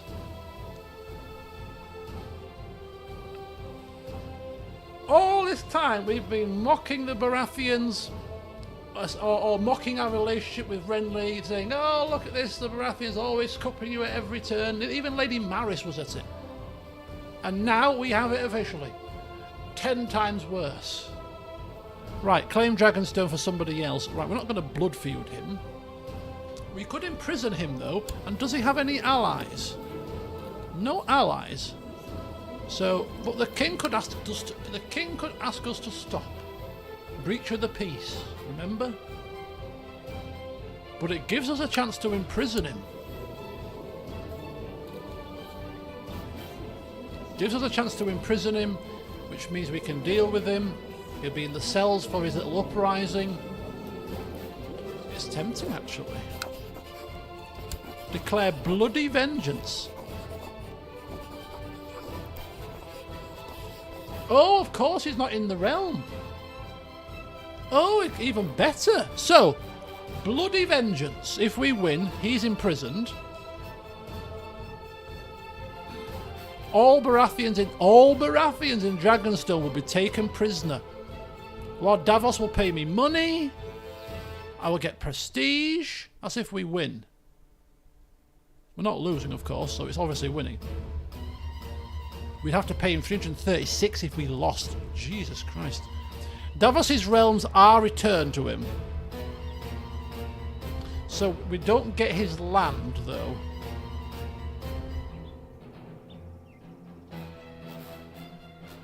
And because we don't get his land, and these lands aren't de jure ours anyway, I don't think we're going to get Dragonstone back. Unless I'm missing a trick here. I think we've lost Dragonstone now.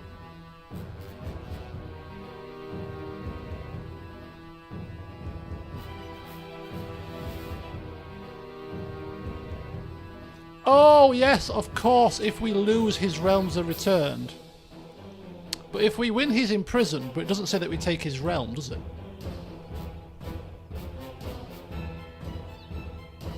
And all Baratheons. And plus, if we create a bloody vengeance on him, does that not open the door for bloody vengeance revenge? Bloody vengeance. But we've got to think about this logistically, right? Preemptive strike. He's coming. We know he's coming. With men. We don't know how many men, and I could have swore blind I saw the king's portrait down there.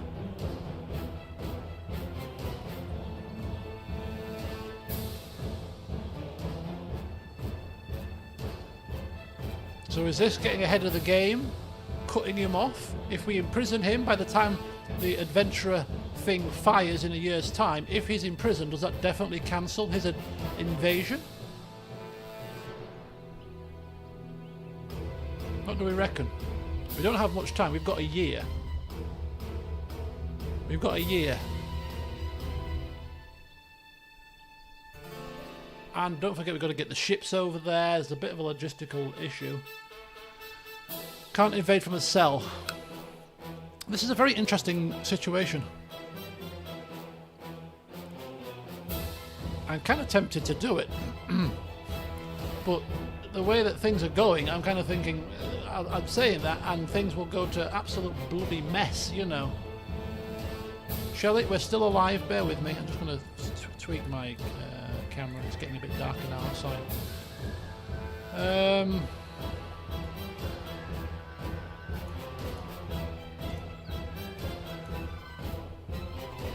Shelley, we are barely alive. We are barely alive. We have been discovering, very slowly, the implications of a blood feud, which is more devastating than I first thought.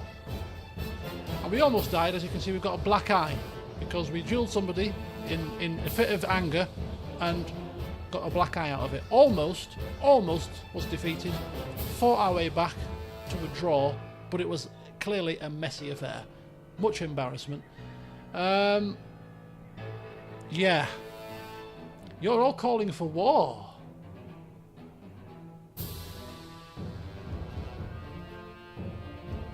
I don't have... No.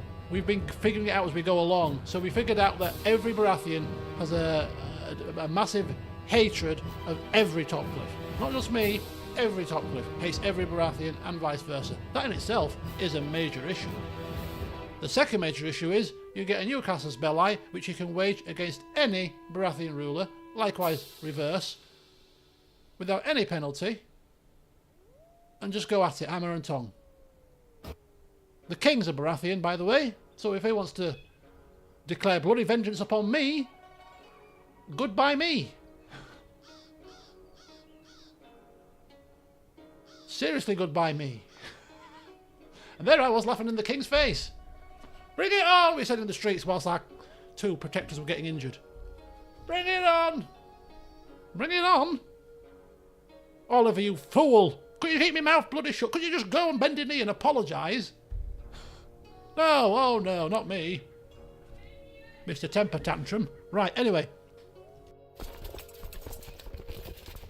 Whilst I go get my dinner, I know I said I'm going to stand up, I'm going to eat. I kind of want to continue on here. We need to make a decision. And that decision is, we've got cash. Do we attack Cameron of the Dragonstone to hopefully deal with this adventurer threat? That is, of course, if being in prison cancels it. If being in prison does not cancel this, if somebody could find this out for certain whilst I'm eating, that would be great. Because if it doesn't cancel that, which is a game mechanic thing, if it doesn't cancel this happening, and it still happens, then I don't want to do the blood feud thing. If it does cancel it, imprisoning him, then there's no penalty to this, by the looks of it, other than fear. So, I think we're going to do it. We're going to draw the first blood. Blood feud, you say? I'll give you blood feud. Could be the worst decision we've ever made. But, we'll have fun doing it. And thank you, Ambrister. Thank you.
Interesting conversations happening. So we're thinking about alliances. Waiting for our bastard son will not be too late because we've got a year before this fires, and correct me if I'm wrong, but it's 9 months for a child, right? So we can wait for an alliance. If we have a son, get him married off to perhaps one of these guys. Have you got any daughters, mate? A girl might even be nice at this point. I mean, this guy's got the most. Yeah, he's no good to us. The Reach could be good to us. He's got a boy. We need a girl. If we want an alliance, we need a girl.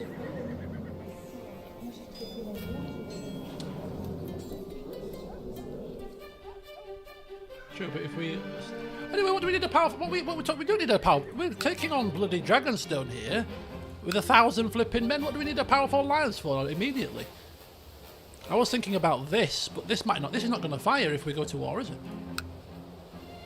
No, we're not allied with the Reach.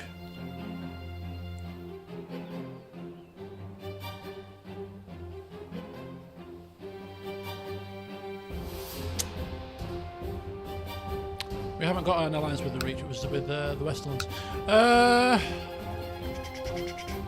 So yeah, the only decision we have to make, and let's not think about this in the terms of flipping lunacy. And we all want a bit of drama. You know, we're all sat here seriously. What do we do about this? If we go to war with him, there is a chance that there will be retaliation from other Baratheons. I mean, I don't know if it's hard-coded, but, you would realistically think that. The king is a Baratheon. He could come crashing his flipping way down here, seeing that we're taking on Dragonstone Man. Boof. Any excuse. Is it worth that risk? But then again, he's coming with men. But he's not forced to come with men. But in the previous example that we had with adventurer threats, we never got that message. The ones that fizzled out, we never got a message to say, they're coming in a year's time, they're coming. At least I can't remember them saying, unless I remembered that. So I kind of think that it is happening this time, for certain. For real. For whatever, for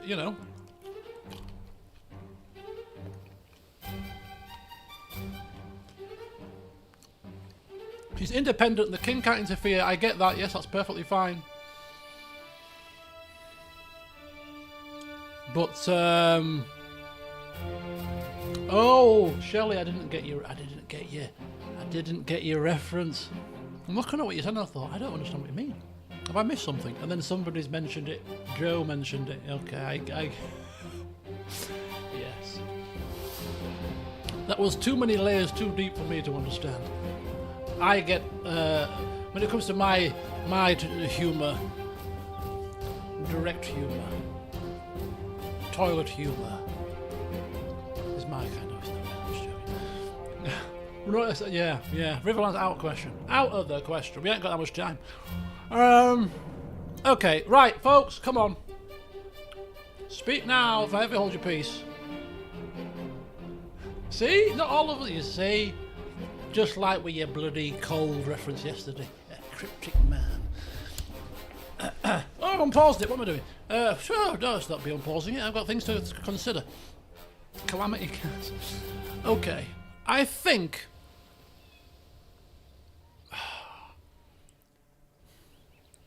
the risk of attacking versus the risks of not. The risk of not attacking is he comes with adventurers.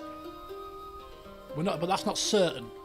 Other than that, he's no longer part of our realm. He's independent. He can toss off for all I care. He's not in our realm now. He's not a vassal now. He's not part of the vassal problem for us to get primogeniture. He's gone. So we just have to worry about the potential invasion. And if it happens, it's going to be with more than 1,000 men. That's the risk. He's got claims. He may be back. Yes, I get that. I mean, if we imprison him through this blood oath thing, blood feud, that won't give us the right to kill him, though, will it? Clearly. Without penalty. So that's the risk of doing it. The risks of doing it are, game mechanic-wise, none. He's got 1,000 men.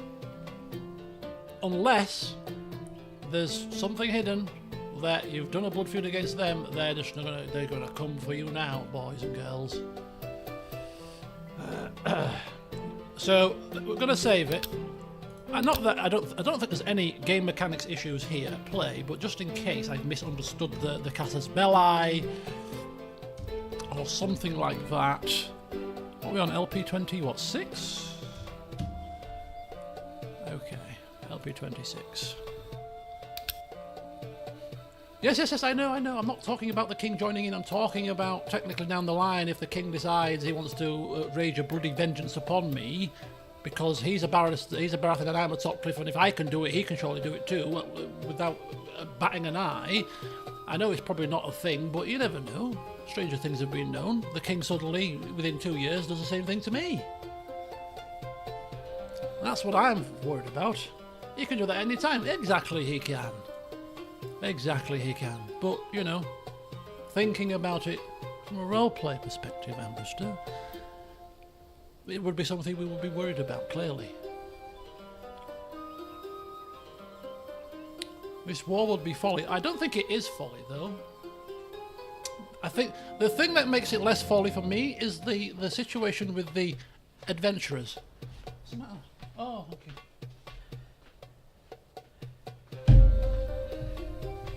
Is the situation with the adventurers, because he's got another year to get his adventurers coming over and building up his army. So if we actually go to war first and nip him off at the pass, he fails to to get his troops that he was amassing. We've beat him to the punch. But again, if it was that easy, I don't know. But we've never done it before. It's a new casus belli, and I think, given that we saw the king's face, unless I was mistaken, on the little message that came through to say that he's amassing his men, we're going to take the preemptive option. He's still doing something. I don't know what he's doing. I don't care what he's doing. We're declaring a bloody vengeance upon you! I mean, what does fear give you? What does fear do? We get a fear. We get a fear penalty.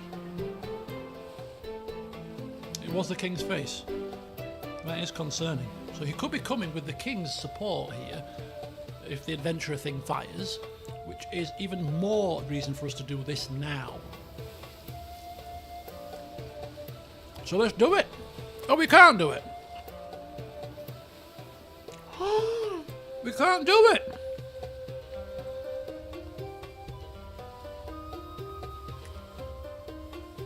Because I have to have a claim on his lands due to being more than twice as powerful. Oh, it's a way to stop you doing this. Unless you've got a legitimate reason. AKA I want to take his lands from him. I kind of feel that the mechanic, I don't know, yeah. It feels like a lot of these mechanics are in place to stop you from dealing with this invasion. The only other alternative solution is to kill him, which is not going to happen, clearly. So this invasion, folks, is coming whether we like it or not, by the looks of things. Yeah, nothing happening there. Right then.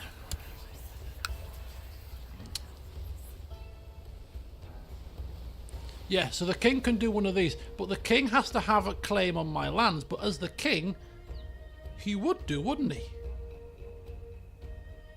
Has he got claims to the Stormlands? Oh. Yeah. So he's got claims to the Stormlands. This is bad news. This is bad news. We could be a dead man walking. We could be a dead man walking. It's like a ticking time bomb is this situation. Holy cow, this has put a completely different twist to this playthrough. Everything was, I kind of thought after last session everything went very smoothly. We'll just slowly build up our strength. It'll be nice and calm. You know, we'll just do a few little bits, save up for summer haul. We've got the threat of a Baratheon king looming over us like the baddest smell you've ever smelled. Hello, Ollie. We need an alliance with the Trident.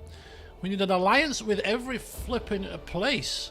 We need our lover to be spitting kids out like they're going out of fashion. We need twins every time. How's the blood feud? It's going horrendously, Ollie. As I said to Shelley when he joined, we have literally found out to our detriment that the blood feud is a lot worse for us as Topcliffs than it is for the Baratheons with a Baratheon king on the throne. It's a lot worse for us. The smile has been wiped quickly off our face as our castellan gives us the bad news. Did he use those precise words? Blood feud, did he? Yeah, I think that's what he said in amongst all the ruckus and commotion. Oh, that's very grim news, sir. What do you mean it's very grim? What else is going to happen? Aye, yes.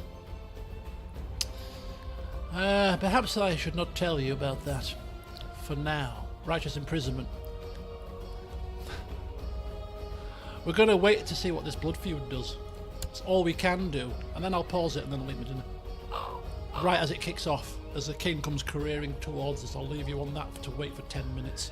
Because it's your fault it happened. We've not done anything, but it's just your fault. You know, you're a curse.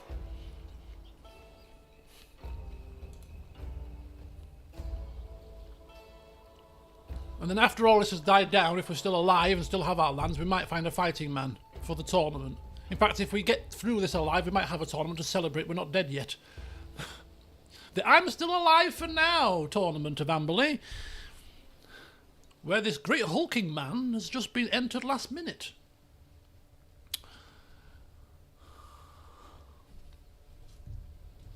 Anyway, I've got chicken strips, chips and beans with some onion rings.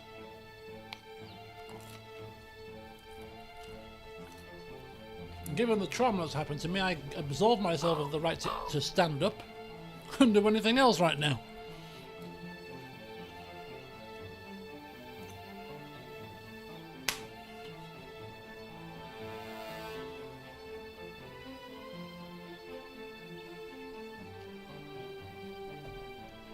Any news concerning my health? Oh, you missed it all at the start, Shelley. So basically I said that my plans had changed. I was 4 minutes late to the stream, and I said that my plans had changed today, this afternoon, so I couldn't prepare for the stream. And I was late because I emailed this morning to get the results of my recent stool test, which was testing for H. pylori bacterial infection in my stomach, because that's the only test they haven't done with when it's come to the problems that I've had. So I just wanted to cross that T and dot that little I there. So I thought, right, if the results are negative, like they have done with my other tests, they'll just send me a text message. I get a phone call at 10 to 3 saying, can you come into the surgery at 3:30? So I'm thinking, obviously, oh my god, they want to see me urgently. It's clearly something has been found in the sample. What the hell is it? Why is it so urgent? Got rushed, finished work early, gotta go. Doctor's just called me in, got ready, rushed out the door. Negative. Which is good for your health, for my health, of course. And I'm feeling generally well still. Touch wood, you know. This is now the third week where I've been feeling much more well. But I had to sit in the surgery for 40 minutes to be told, oh, your results are negative. Yes, they normally send you a text message here with your results. Doctor's looked at your results, negative. Thanks, bye. But for some reason, no, we'll bring him in for 40 minutes. That'll be a laugh. Yeah, anyway, so no. So that's negative, which is a good result. So now I'm just waiting for my cardio results for the heart monitor that I had and the ultrasound on my heart to see what size my heart is. And then I'm just waiting for all my specialist appointments, of which there are 3. Neurology, gastroenterology, and endocrinology. I'll have to apologise to all these doctors. Sorry, doctor, but you're the third consultant I'm seeing now. I thought I'd get you all involved in this team game. I'm like a guinea pig. There is something wrong, you've got to find it, like a game. Visit the future wife. Right. Oh, look at this. Let's carry on. So I can imagine how a day must feel as if being unable to publicly declare our feeling. I must visit her. Screw ill feeling. My wife's a Baratheon scumbag. I will openly declare my love for you if I need to. That will go down very well with Baratheons all around. As soon as I can divorce this wench, the better. I just need to put a good word in with the Pope somewhere along the lines. Or she needs to drop the ball and do something against the faith. It'll tick him off and then it'll be the final straw for her. But right now she's been as good as gold. I wonder... Oh, it's a daughter! Oh, no, I thought it was my daughter. I was going to say we need a daughter, ideally for either the Vale or for the Reach. We need a daughter. We can have a son next time. I don't want an anathema against him. I want an anathema against my wife. Yeah, it is. It's very tense.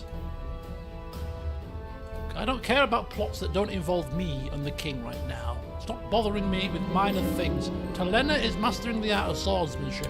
We all need to be good sword people around here. Winter's coming? No, war is coming. The Baratheons are coming.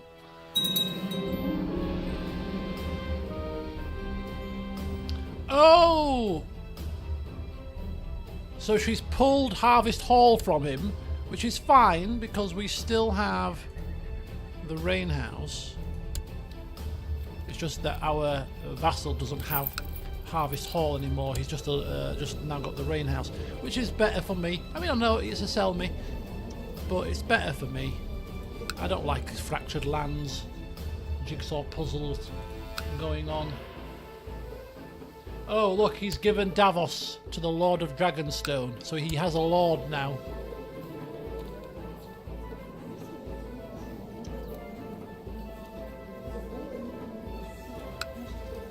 Where is my lover? She needs to be pregnant. She needs to be giving birth very quickly. She's in the final stages? Yeah, she's in the final stages. We're praying, which is rare in these times, for a girl. We're praying for a girl so we can ally with either the Reach at 38,000 men, or the Vale, perhaps? No, only 10,000. Sorry, Vale man. You're not good enough for my daughter. My bastard daughter. I think I'll have one of your sons.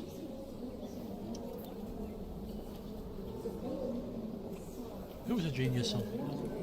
I don't want a genius son. I want a daughter who I can marry to this clubfoot father. Even better. That's being greedy, but that's a good option. Genius twins, one boy, one girl would be perfect. Somebody's claiming war on Clubfoot Man. I doubt the Reach will accept. Oh, he's a Baratheon! Oh, he won't accept. Of course he won't. Oh, no. I'll have to have 10,000 Reach instead. Oh, shooting hell. This blood feud has more trouble than it's bloody worth. Holy flipping cow. Oh, I've got a son. Oh, well. Never mind. You should be happy to have a son. Circumstances dictated.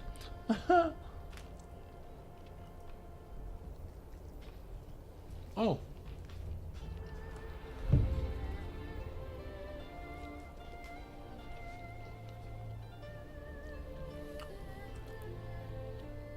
Oh, flipping hell! Stop telling me about other people's children. Right, you can have Tristan.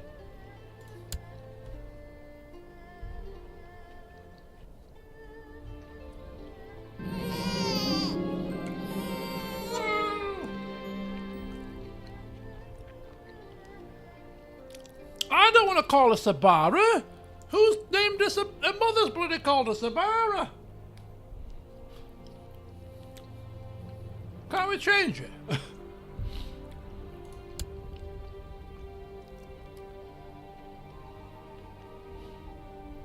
No. The king has to legitimize her. A Baratheon king. This is ridiculous. This is ridiculous. It puts so many blockers everywhere. I did not anticipate this at the start of the session, I can quite assure you. I'm glad I didn't plan, because how can you plan for this?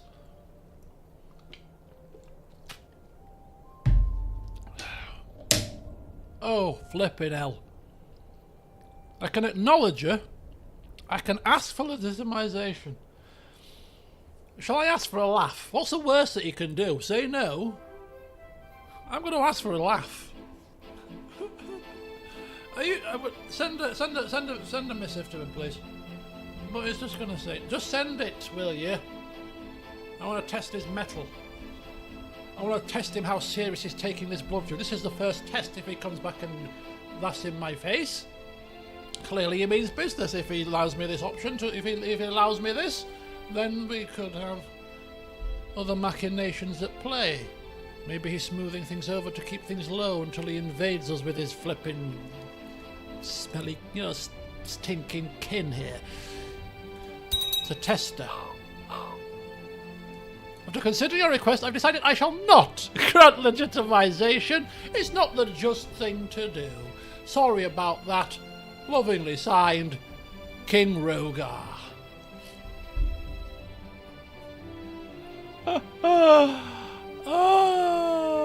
But she's pleased because I have accepted her, right? So she's definitely. Have I accepted her? I can rename her.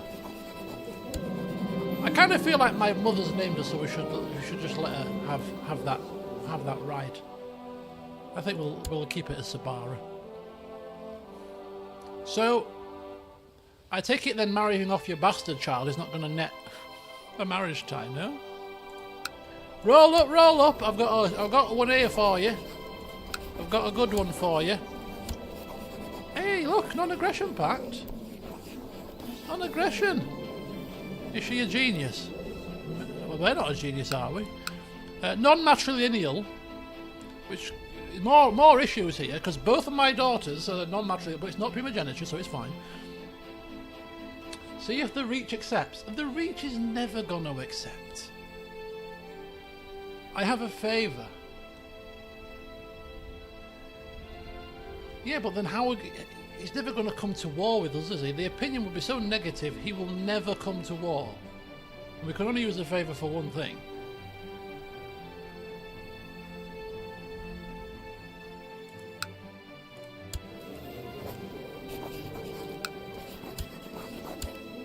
No! Political concerns?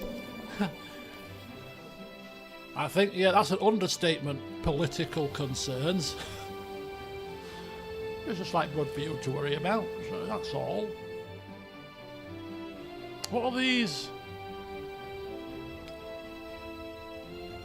I'm glad that's Reachman ships, because 250 ships right outside Dragonstone, parked waiting, would have been quite frightening, considering what could be coming. So why have you got 250 galleys here for? For no reason.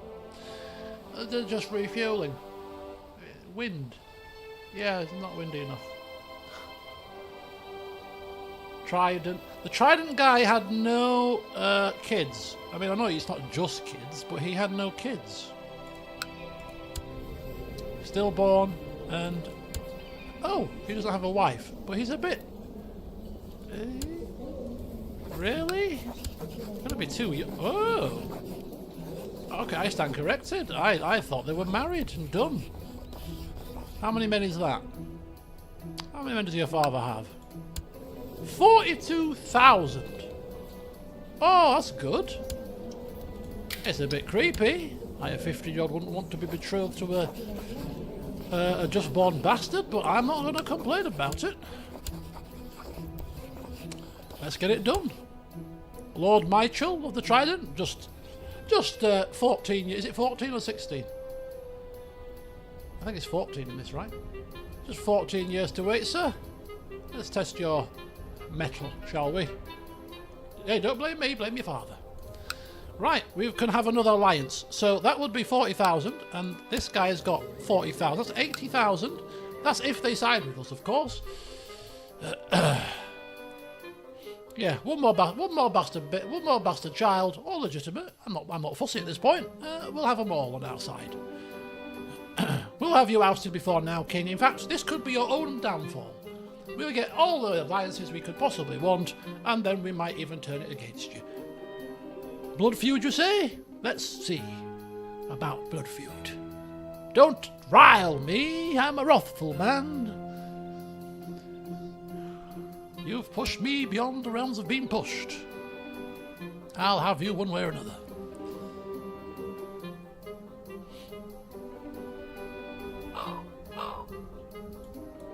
Lord Paramount Oliver of Topcliffe, I hereby invite you to participate in the Grand Tourney of Sunspear.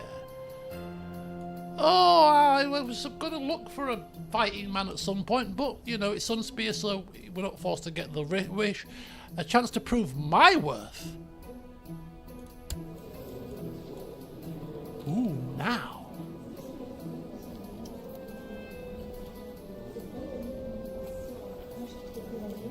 Would we want to get involved personally? No. Basically, there could be Baratheons here. There could be Baratheons that want to purposely do me harm at this jousting tournament. We can't take the risk. We can't take the risk. We've got to be clever here. You know, rogue lance under... Oh, man, I'm so sorry. Awful accident, that wasn't it? Yeah. Awfully clumsy of me. You know, or in the melee or something, you know, rogue flipping axe goes walloping in my head. Maybe we can murder some in combat. Have you seen us in combat, Hercupboard? We've lost 2 duels to people that could barely hold us horde. What gives you the impression that we're murdering anybody in combat right now? No. I think foolish risk, especially when there's Baratheons about. I'll watch the tourney, maybe. We can win. No. We could win. I've seen people with 75 fight the ability to win tournaments. Much to my detriment, often. But, no.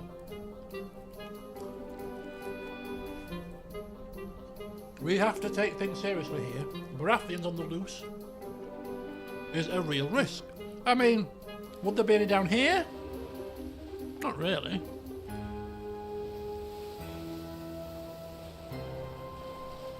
But we'll watch the tournament first, and if there's no Baratheons in it, then we might be a bit more likely to do the next one. But we're doing safety first, health and safety. Always health and safety first. The amount of forms you've got to fill in if you don't have health and safety first is not worth not putting health and safety first. Okay, accepted of the betrothal, and now just an alliance. That's all I'm asking for. No? Not even if I gift you 204 gold pieces? Let me talk to you about this so-called betrothal and how it actually works. I'm sure you're a bit confused, sir. Excuse me, can you go and speak with this man up here? I think he's got the wrong idea of why we have just married or betrothed our daughter to him. He's a bit not getting the program, I think is the saying. Not getting with the program. Okay, I shall attend then. I might even put a bet on. Just a small one, just to wet the whistle. This is our first tournament as a spectator with this guy.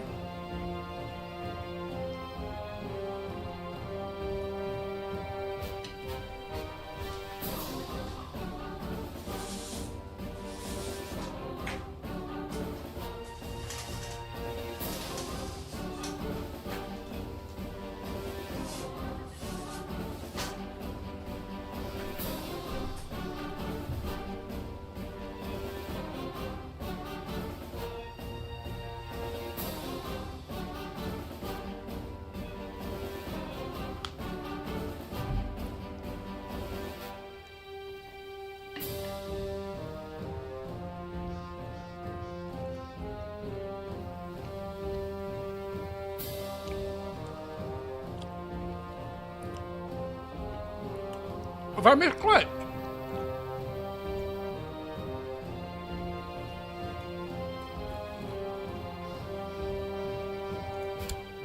You're joking!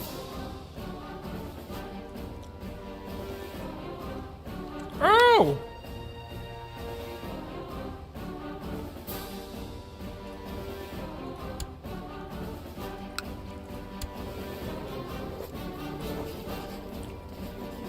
So why can't I get an... What? Oh, with improved relations. Oh! Oh, yes, I've misclicked there. Yeah, sorry. Oh, okay. Yeah, wrong. Oh, damn it.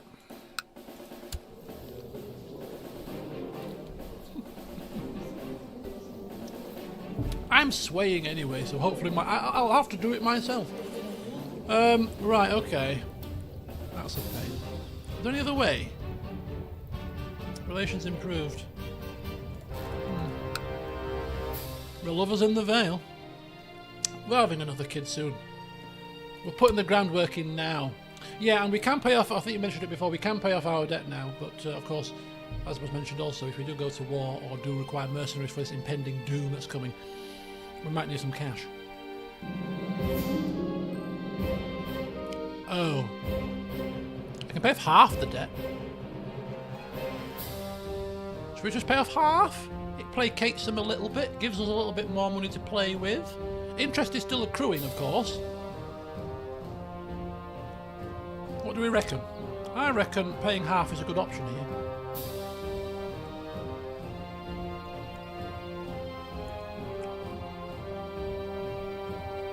What, pay it all off? Oh! It went up from 266 to 287 quite quickly. So it looks like it's going up with the interest quite swiftly, so I think we should actually pay it off. Just paying the interest of 74. Oh, this is going to cripple us in terms of money if we need any kind of mercenaries. But even if we do need mercenaries, with the amount of coin that we've got, we'd probably get like, what, 2,000 mercenaries tops? Is that really going to sway it if we've got 100,000 men crocheting in? Not really. Let's just do it. Let's get rid of that payment. We no longer owe the banks anything. We are now debt-free. I mean, I'm looking at my vassal opinion here. In terms of changing the flipping succession law more than anything, but I don't think we need to rush to change the succession law while we have no sons, to be honest with you. And our daughters are married non-matrilineally or betrothed non-matrilineally right now, so we're not in a rush. Our credit score can now go up. Indeed.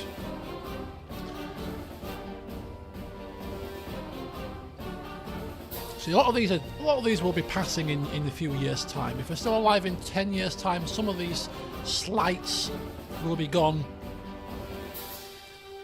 He is never going to like us. We're getting a minus 65 just because of who he is and who we are. Title claimant, desires the Lord, the High Lordship, and a pretender.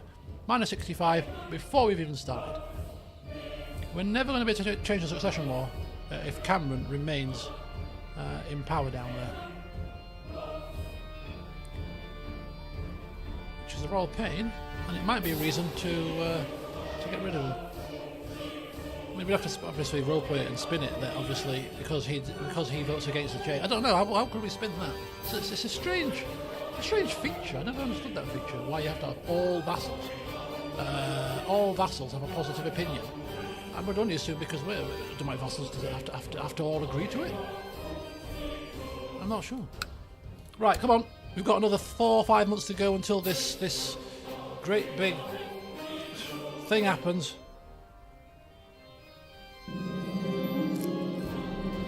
Bloody hell, she's getting there, isn't she?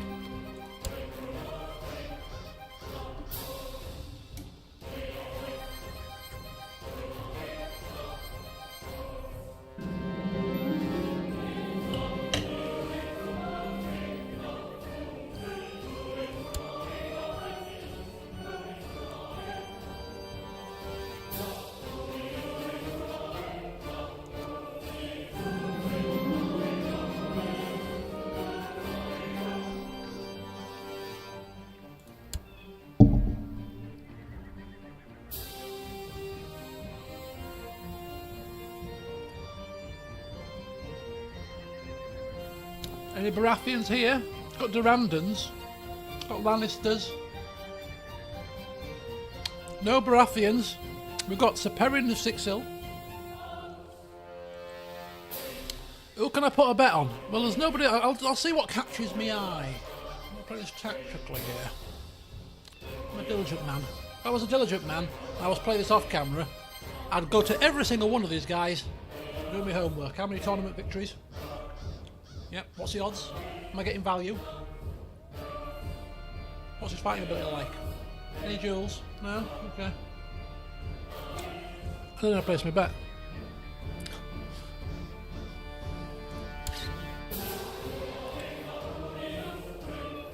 But we don't have the time, so we just have to watch the tilts until somebody catches our eye, stands out as a shining example of all things jousting.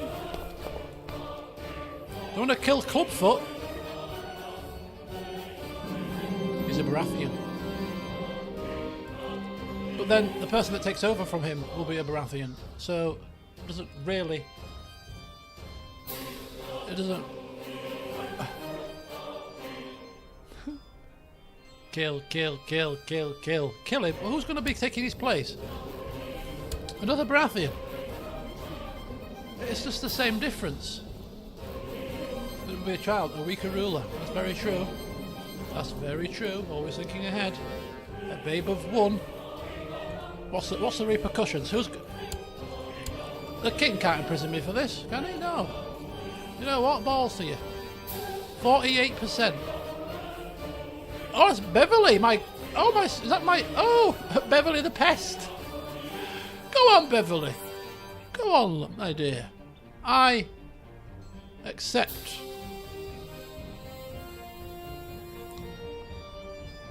I'm not in it though, am I? Unless I need to unpause it. 48% already. The Fëanor is the winner. Is he a fighter? 90. No tournament wins. Good skill, but I reckon there's somebody better. Yeah, Okay, we'll keep an eye on that one. Theonold could be a goer.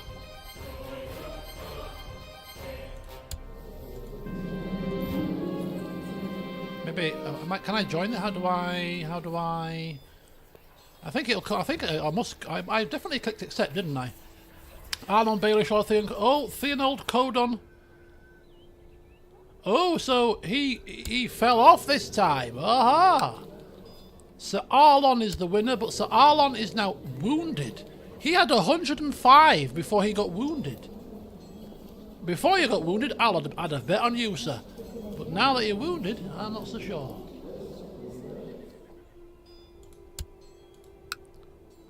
And a Baelish at that too. Only 2 nights left. That was a short tournament.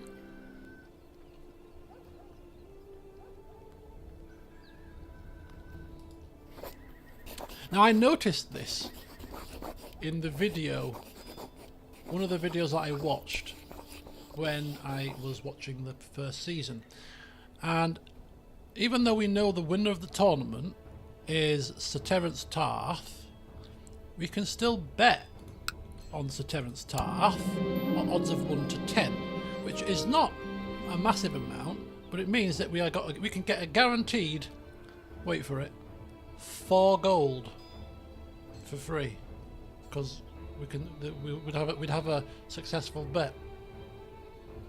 I thought it was a bit strange. I mean, it's only 4 gold. It's not like if it was more than that, it'd be like, yeah, that's a major exploit. But for 4 gold, no, we don't do it.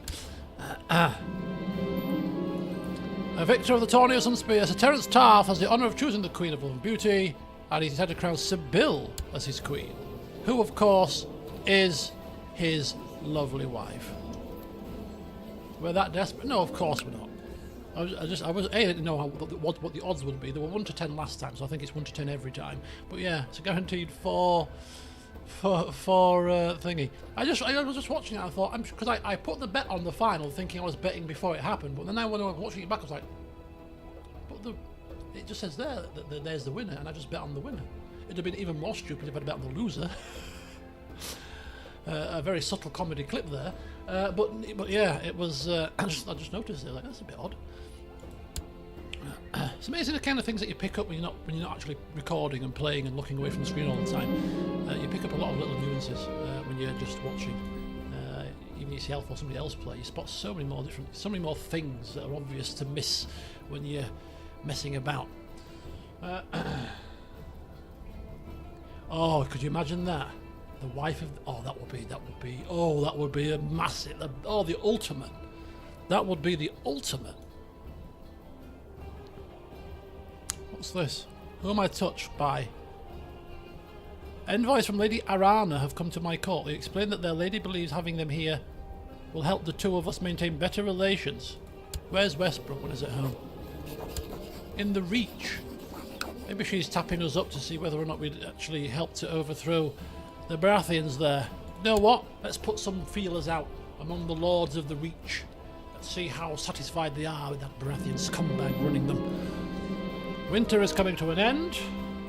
I want my dinner. But I want to pause it when this adventure stuff fires off.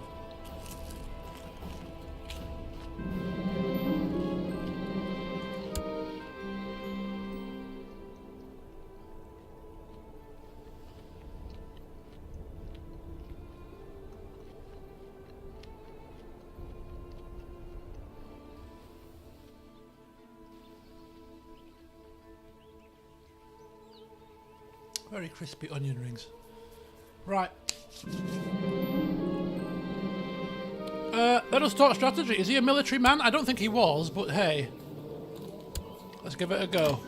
This is for an alliance. Oh, do you know what? Alliance, we don't need... he's probably got bored listening to us.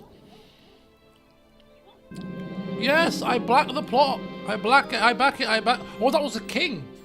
That was the king I just blithely... Yeah, I'll do it, yeah. Kill him! Down with the king! What? No! Oliver, what are you doing? Oh, he's thanked me for my for sharing knowledge. Oh, very good. Right, let's just quickly sort this out. 95%.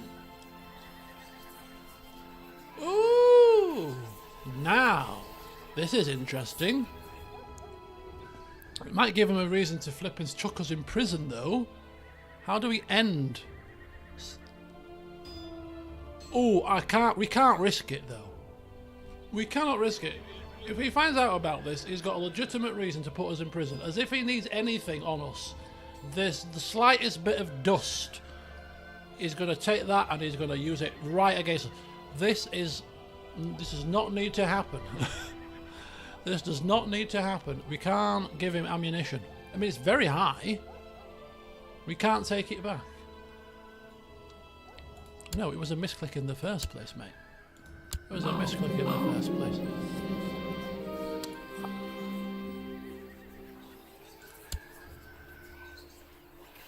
Lord Jamie... What's happening here? Right, we need to come out. We need to come out of this. You can only imprison the head of the plot. Are you sure? Are you sure?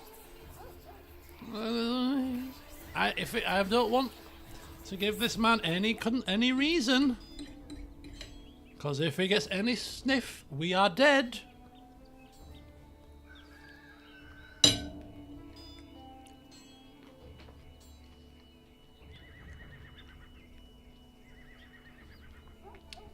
I've double checked. It's only at the head of the plot.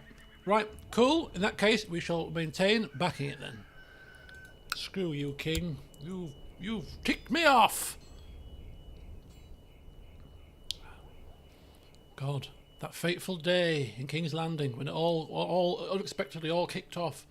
A Lord Paramount raising his fist to the King, shouting, carrying on, violence in the street. Nobody's seen the likes of it. Ever since that day, oh boy. Oh, hang on. What's happening here? 8th of 11th moon. I'm thinking 8th moon. We passed it. It's coming. It's coming. Here it comes. Here it comes.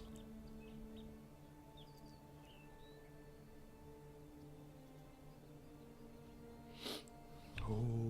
The drama, the tension. How many men is he bringing with him? Will he muster enough? How much money has he got? 449.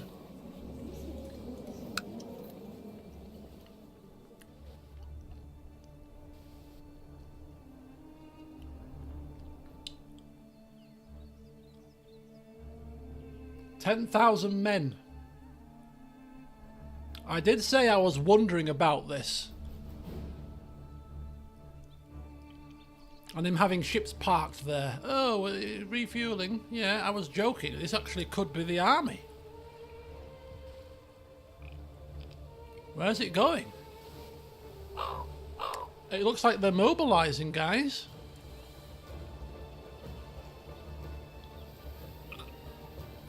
I owe money to I owe money to you as well. What's happened when I wasn't in control here? What the hell? I don't have the full amount, but I will pay the interest. How much do I owe you? What's going on here?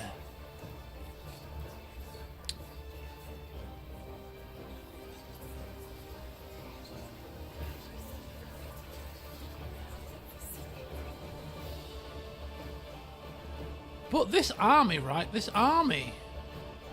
These ships were here before that war broke out, which is highly suspicious to me.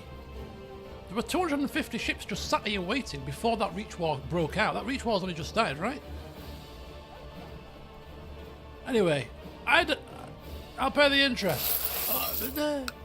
Why didn't you tell me about that? I forgot about that loan. Bloody hell. Anybody else we've got loans out to? You want to tell me about now before we're bankrupt? Oh, it's gone. It's gone.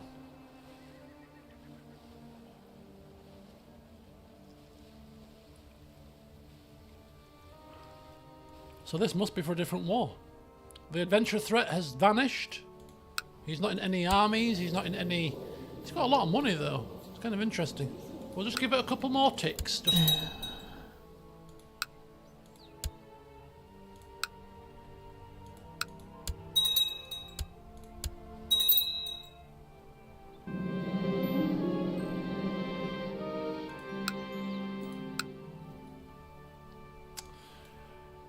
Who am I teaching? Sebastian Majestica to be aggressive, to be a rough terrain expert. Be aggressive. Right, I'm going to pause it here. I'm going to finish my dinner.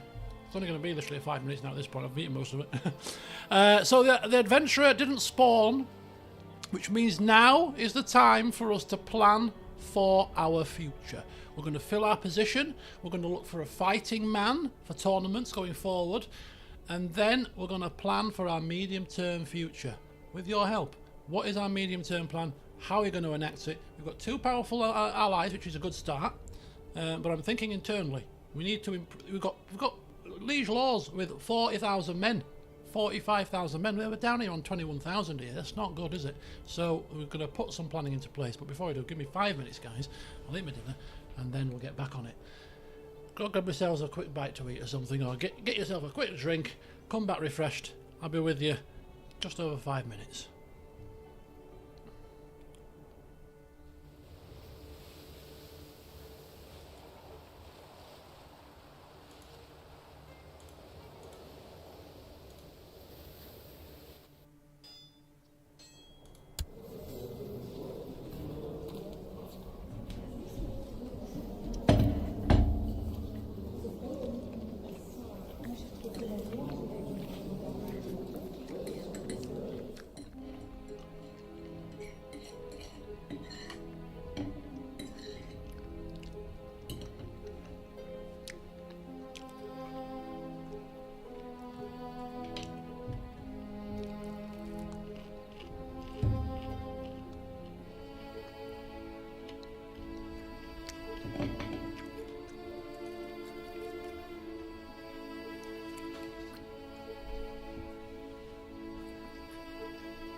Oh, God.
Okay, I'm back again. Sorry about that. Got a bit confused. I thought turning my camera off automatically made muting me at the same time. Clearly not, obviously. Out of sight, but not out of sound, apparently. Right, anyway, I can't even see the chat. Just give me a second. There we go, back again. Thank you, Ollie, thank you.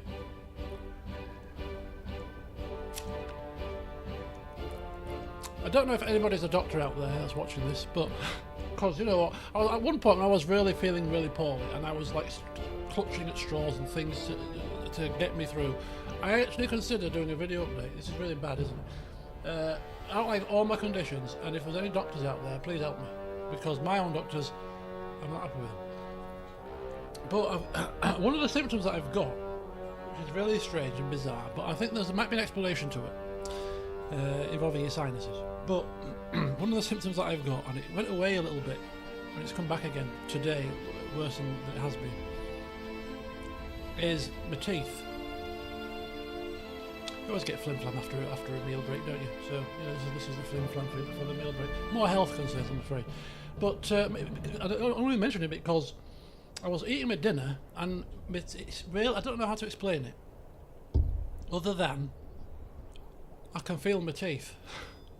Which might sound odd, but if you touch your teeth, or move your teeth, or touch your teeth, do that with your teeth, eat with your teeth, you don't feel it, do you? The teeth just do what the teeth are supposed to do.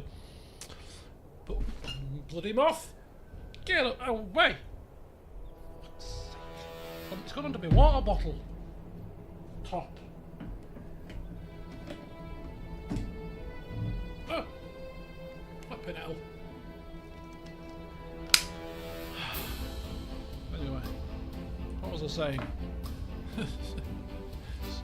Saved you all because I lost my train of thought. It was a moth you all said to me. Distract him, please. Sick of hearing about his health. It's the same moth from yesterday. Yeah, teeth. I can feel my teeth, so if I touch them, it's really uncomfortable. It's not painful, it's not sensitive, but it feels like if I touch my tooth, I can feel it all the way into my gum. I would call it like a discomfort, uncomfortable, not painful, but it's almost like if you know, like his tooth is moving. It's really odd, but yeah.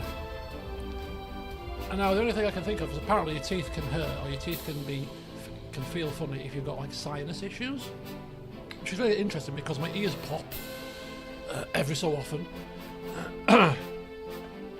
Sensitive nerves. You see, this is the thing, Joe. This is the thing. I have been getting tingling sensation all over the body. Oh, that was the other thing that I asked the doctor today. I said, "What? You know, I was told my folate levels were low. How low were they? You know, frighteningly low?" He went, "Oh no, they're only slightly low." He said the level that they need to be is 5.5, and yours were 5, so they were just a little bit under. I was like, you guys really need to deliver your results better. You know, you need to tell the patient, you know, when you say, "Oh, it's low." I mean, I could have asked, couldn't I? I was all, you know, it was news to me. It was the fact that you've actually told me this when this blood test was 3 weeks ago, and I discussed it with the other doctor who didn't seem to want to raise this as an issue, probably because they were supposed to be 5.5 and they were 5, so she didn't think it was an issue, whereas the other doctor did, especially when I was telling both doctors I'm getting tingling all over my body, which is a nerve issue, which is one of the symptoms of having a lower folate. So I'm grateful for that, because as I said to the doctor today, it took off my chest palpitations pretty much straight away, and it has decreased the tingling, but nonetheless the tingling does still happen. It happened earlier, around about 3ish, half 3 for a little bit. So nerves, I have got a nerve issue, clearly. And that food has not really done much for my stomach at all. Ooh, the pain is as worse as it has been since last Thursday, although 2 weeks ago Thursday. Ooh, that's painful. Ooh. Right, Yeah, so it could be my tooth nerves, so it could be a nerve issue. You're quite right. I didn't think that, but then it slipped my mind again. And I am having a nerve conducting test, so I'll mention that when I have that done. Just check all the nerves, check my teeth as well, because my teeth just feel weird. Weird is all I can describe them as. Yeah, so I was eating my lovely chicken tenders from Aldi, wherever they were from, southern fried chicken tenders, and as I bit into it, I was like, oh, my teeth. Anyway, so the adventurers didn't come. We're going to go until 10:30. The adventurers didn't come. I was supposed to be stood up. Do you know what? I'm going to stand up. After the pain I've just had, maybe standing up's a good thing. Maybe my body was trying to remind me, you said you were going to stand up after you've eaten. And you haven't, you lazy swine. You're right. I haven't. So I will. Let's see if that makes a difference to the old belly. The only issue is, right on my flipping, the light is right in my face.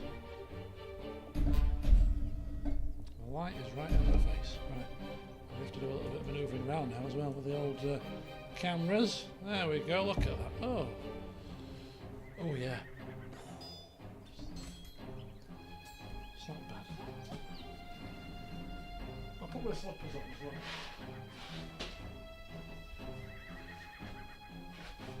Right, there we go. Oh, it's for 40 minutes.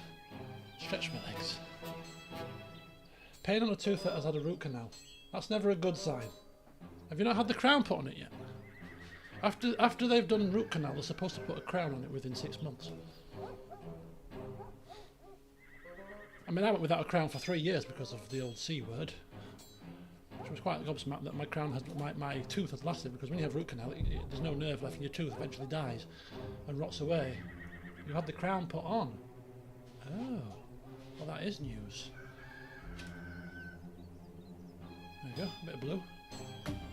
As Peter Kay would say, bit of blue. But Dad's bit of blue. Right, my face has gone a bit greenish. If I look like that in every day, I would seriously have some concerns. Right, anyway, where were we? Thinking that this is a little bit lower than it usually is, I just raise it up a touch. Perfect. Right, excellent. So, yes, we are in the process of trying. Over there, maybe, yeah. I had the crown put on. Okay. Sorry, I've been distracted by my abdominal pain here. The king went into hiding, did he? The king has gone. Oh, damn it! He's been advised well, I hear. It is Master of Whisperers has probably told him to do a runner, and he has done a runner. Damn and blast. Damn and blast. Robert Baratheon would never. We're a long time removed from the great Robert Baratheon. You know, everyone is scared of us. If only that were the case. Right.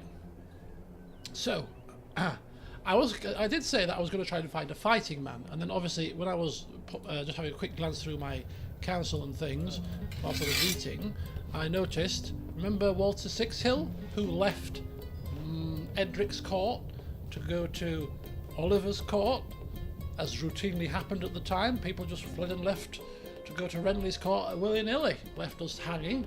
Well, we brought him into the family fold because we wanted a fighting man, and he was pretty decent. He's 105 fighting ability, and he's got a regional tourney win, and he's got a small tourney win. We were looking for good fighting men with tourney wins.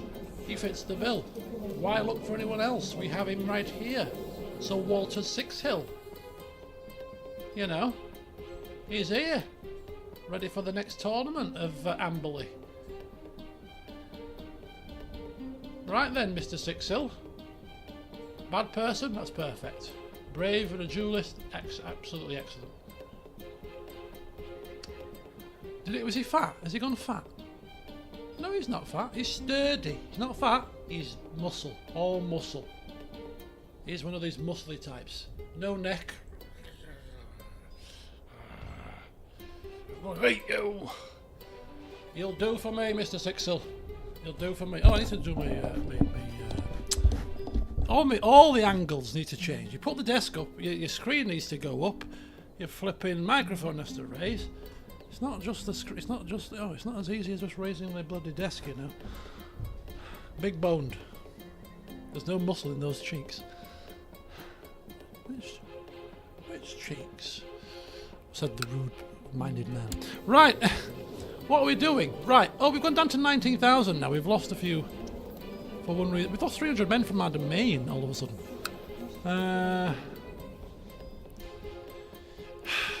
Medium term. So we don't need to find a fighting man. So we've got that covered for now. We'll pass that down the line. That little decision. We've got a spare commander slot apparently.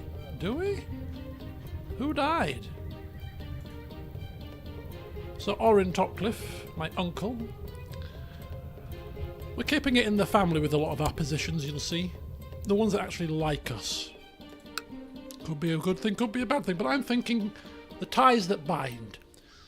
This whole Baratheon blood feud could be the thing that draws our family closer together. No infighting here today, people. We have an outward-facing enemy. An enemy facing inward from outward. I think that works. Does that work better? I'm just practicing my speech, ready for the family gathering. Now I know why they pay speechwriters for these kind of things. Right, anyway, carry on. So we have we don't have free alliances. We have 2 alliances. So we're looking at plans. Right, plan. We need more men, as in levy men. Obviously, one way to get that is through law change, because if you notice the obligations, the nobles, which are the main vassals in this realm, are paying more money than providing troops. We can't change this for another 7 years, unfortunately. Okay, so we're not going to do it for a law change, forget that. Which means we have to do it ourselves.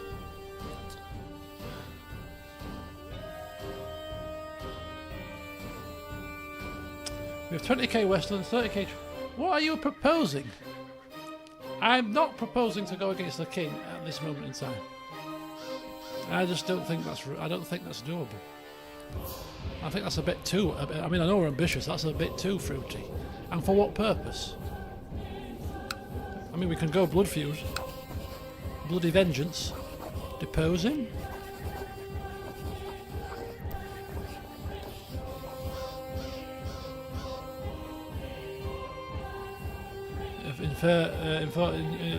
In favour of somebody else. Independence. I'm not interested in independence at the minute.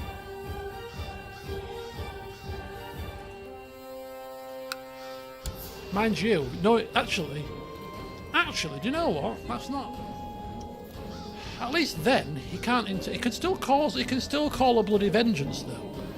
You know, it doesn't end the. It doesn't end the fact that he can still call a bloody vengeance on us, because he. Oh, actually, it does. No, it doesn't. Because he's got claims on our land. But he can't meddle. Yeah, but what are we unhappy about him meddling about at the moment? We're not, are we? We are not planning on going to war with anybody else at the moment. So we're not worried about him meddling.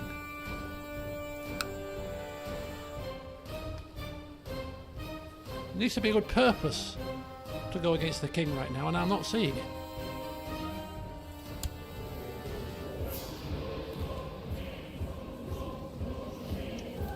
Now, I think small steps are required here. Blood vengeance. Yeah, you see, blood vengeance, right? If we were going to go to war, bring our 2 vassals in, Trident and Westerlands. I mean, they're not guaranteed to join us, but It's likely they might, especially if we cross their palms with gold before we do this, or maybe even get favours. I don't know if that would help. Force call into war. That could be a very good option. Buy favours. Get favours naturally, which is harder because we're not on the council, of course. What would happen? He's imprisoned. All Baratheons taken prisoner. I get 680 gold. I mean, it'd be worth it.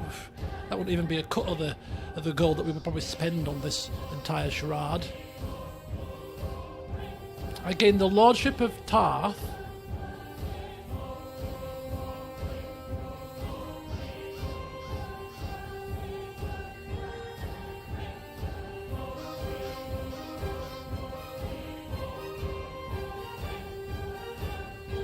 What is all this? What the hell is this trying to tell me? All Baratheons are imprisoned in the, what, in the realm? What? All Baratheons in King's Landing, right? That's not the whole realm, surely.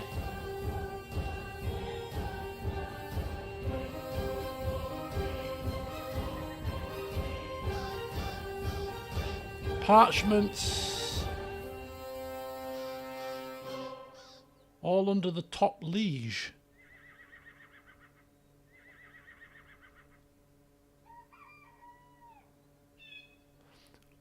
Ooh, now that puts a slightly different twist on things, doesn't it? That's an ambition to have, isn't it? To bring down the Baratheons in one swoop. Now there is a slightly different twist. Ooh. Now I still don't think we're ready at this point. But if we could get at least 4, is that asking for too much? Westerlands, Trident, Dawn, and the Vale. The Reach probably aren't going to come. Leave the 2 Baratheons together. And get favours on them all. This is very expensive also. So that we get them guaranteed. Because if we get them as an alliance, they're not guaranteed to come, are they? They could turn around and abstain or not come.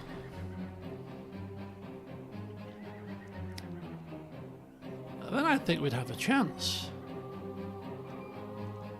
He'd lose so much of his power. The king is not well liked. Let's have a look. I mean, I don't think we've moved much this session, to be fair, but this is a really interesting machination that's happening. The old Baratheon Topcliffe feud. Let's have a look at the realm tree.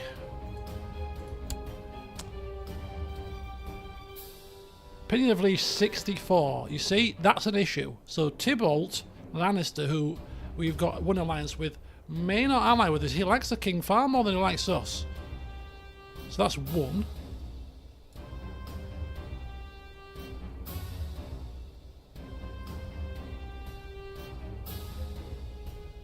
Under the mod's Great War system, they would be forced to join as allies to a marriage alliance. That's very. I mean, I've never used the Great War system as a Lord Paramount yet, so I don't know how it works, the intricacies of that. So if that's the case, then they're guaranteed to join us? Is that what you're saying? Okay, I'll bear that in mind. So then we don't need favours, so it's cheaper. So technically speaking, if that was the case, and we wanted to rip the realm asunder, got the whole realm involved in our blood feud, to eradicate every last Baratheon and put them in our cells, take all their land, distribute it out to different vassals, a massive upheaval and undertaking, by the way.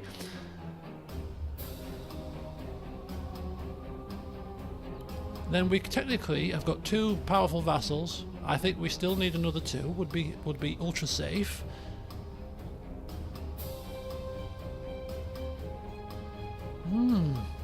Interesting.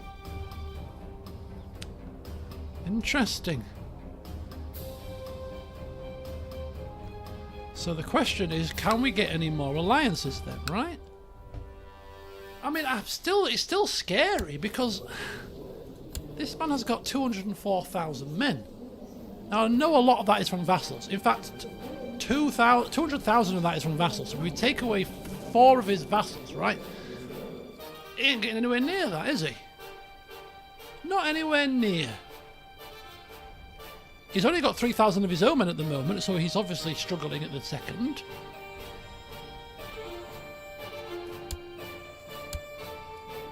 Christopher likes him. Another of my allies. Why have I picked the allies that love him? Why? Tarth likes him. Hates me. Tried to have him excommunicated. My previous... You know, before I took control of Oliver, what has he done? What the hell has he done in my absence?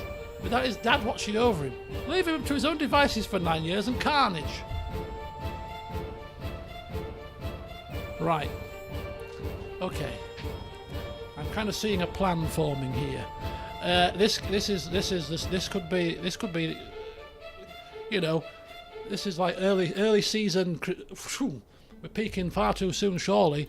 But I mean, this looks like it could be doable. This looks like it could be a very doable thing. 2 powerful families collide. The whole realm is torn asunder.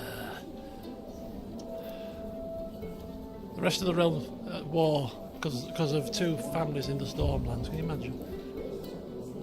Stormlands causing problems again, are they? Oh yeah. Not as much as the North did. You wall collapsing every 5. You to speak. Right. Family members. What about a brother? It's a buckler. It's a half brother. Buckler brother. Would a buckler brother get? Oh, I need a girl. Oh, there we go, lady. How about a betrothal? I'll give you a buckler fella. About the trip? No. No, not interested. And of course, he hates us. Absolutely, he's furious for some reason. I fabricated a claim on his land 2 years ago. So I've only been in power I've been in power less than 2 years with this guy. This is like 6 hours in. We've advanced 2 years in the series. A year every 3 hours. We will go quicker at some point. I did say I was focusing on the story a lot more this season.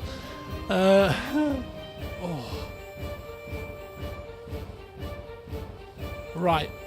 Dawn is out of the question right now. The Reach is pretty much out of the question as well. So realistically, we've got 2. We're probably going to get the Veil, and that's it. The Veil, and that's your whack.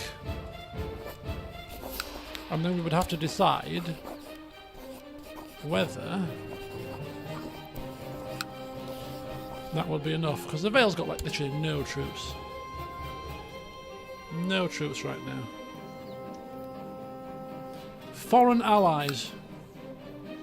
What, you mean like Bravossi allies sailing across the sea?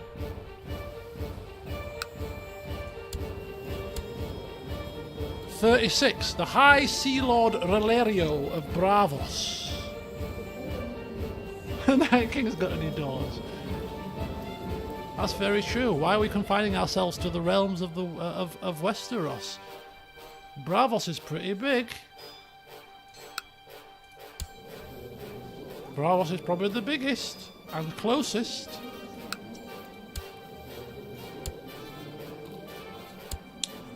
Your sister's free.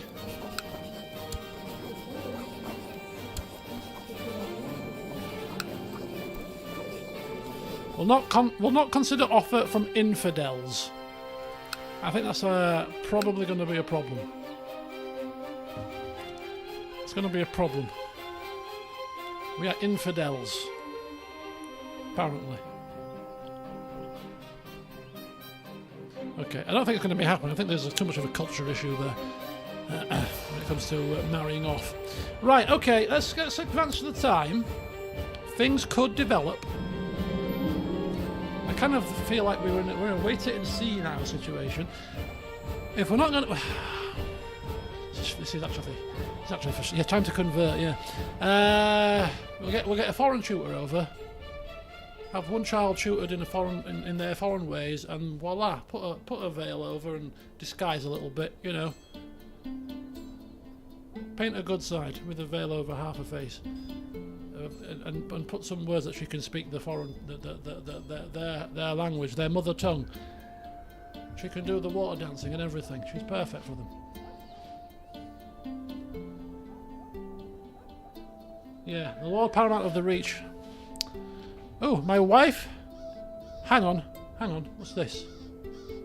The late nights, the way my wife Shireen has stopped touching me, or even looking at me, and now the whispers of her and that scheming... Oh, we're confronting our wife. What? With our rival? My cheating wife, the Riverman blasphemer, just smirked and openly admitted to having an affair with Beric. Well, I mean, ultimately, we did it first, but hey, that's not the issue here. Denounce them both publicly. Publicly denounceful. Goodbye. I am not going to be embarrassed by this. Publicly denounce as a cheating wench. And now request divorce. Surely. -18. -8. And with the wave of a bit of gold. Surely now, High Septon, you can see that this is the way of things. She has to go. She has to go. Divorce time. Yes! I'm going to say the Pope. The High Septon. He say yes. The man from Del Monte, forget him. Yes. Good night and God bless you. I've been waiting for this day for so long. Good riddance. Adios.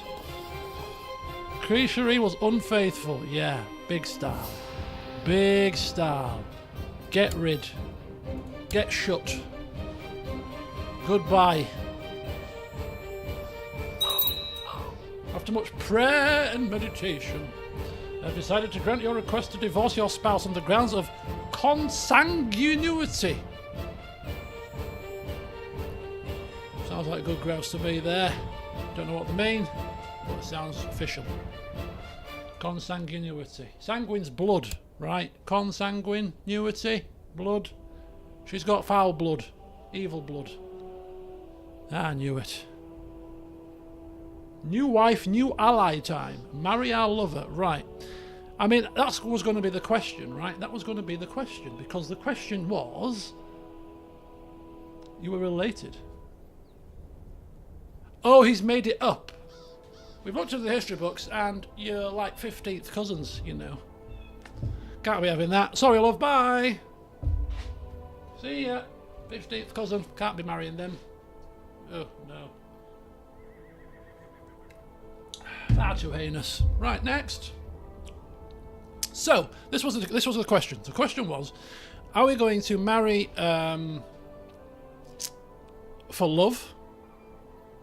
Or are we marrying for support? Because remember, when we were looking for to divorce her, we were we'd heard about the Barristan and Bethany connection, you know. We were looking at that.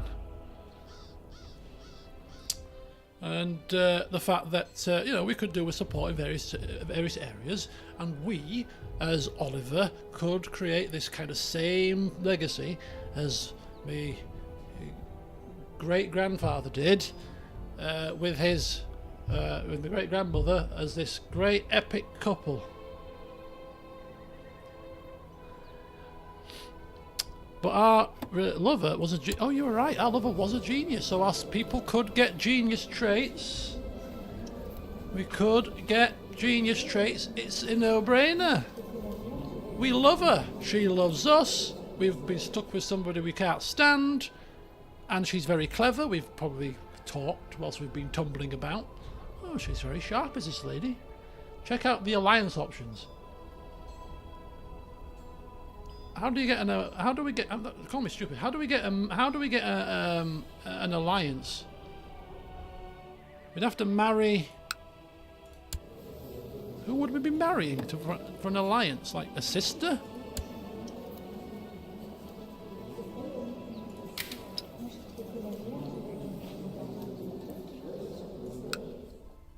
It's only the veil we're interested in, by the way. So I can't. I don't understand. Nah, I don't understand it. Do the check betrothals opinion on Oliver. Check betrothals. Arrange betrothal for me. But this would be only in my... Is this only in my court? Do I have to be on this side?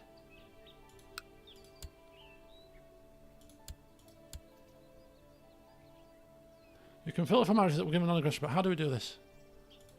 Come on, people, tell me. Tell me, tell me, tell me. Tell me. Arranged marriage. Right, okay. Me. Me. Opinion, no. Nothing. I'm sure these are people in my court. These are all my courtiers, aren't they? No? The 2 rings. Don't use the drop-down menu. Oh, sorry. What are we doing? 2 rings? Oh, there! 2 rings. Oh, match. Oh, no. Hang on. Hang on. How do we do the sorting? How do we sort by non-aggression pact? Rank? But these won't. But this is a way. So we'd have to look for a. We'd have to look for a veil person, right?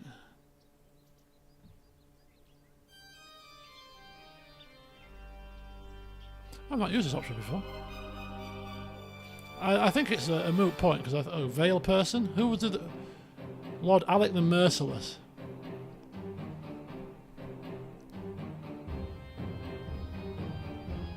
So rank is the most powerful. So it's the most powerful person, but not necessarily the most powerful non-aggression pact, though, is it?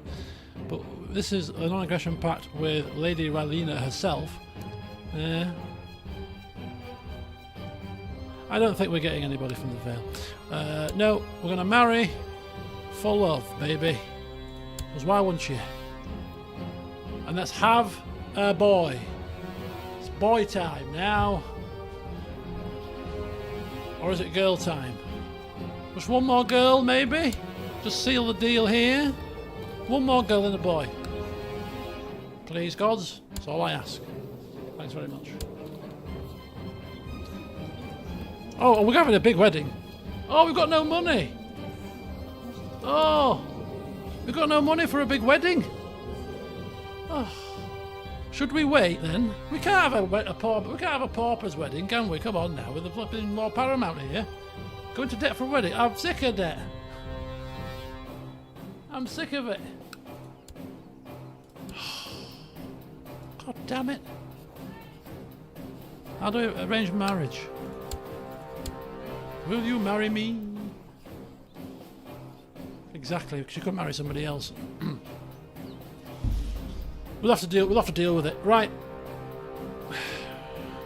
Here we are. Give me a genius children.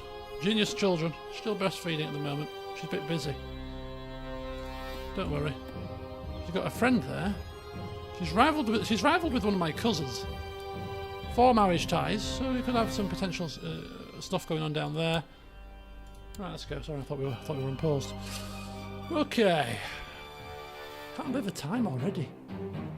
Literally, it's just flown by. I feel like we've not done much today. Lots of thinking, lots of plotting, planning. For the next session, I'm telling you now, even if doctors ring, obviously you take precedence, but next session I need to sit down and go into some details. Like if we're looking at increasing our holdings, I'd rather do that off camera because to click into individual holdings and look at what buildings we're going to build, it's not very fun, is it? Oh, I forgot. Oh, I took you to the wrong place, didn't I? You can come back now, by the way. Thanks very much. Sent you there by mistake. After he comes back, reports back, he's gone all the way there, long arduous journey up that dangerous path. He gets there, What are you doing here? Didn't you get the memo? Oh. There's a typing error on your instructions.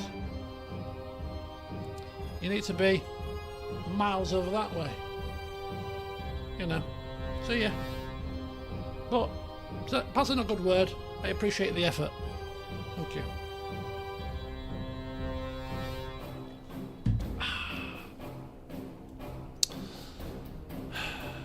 Better station.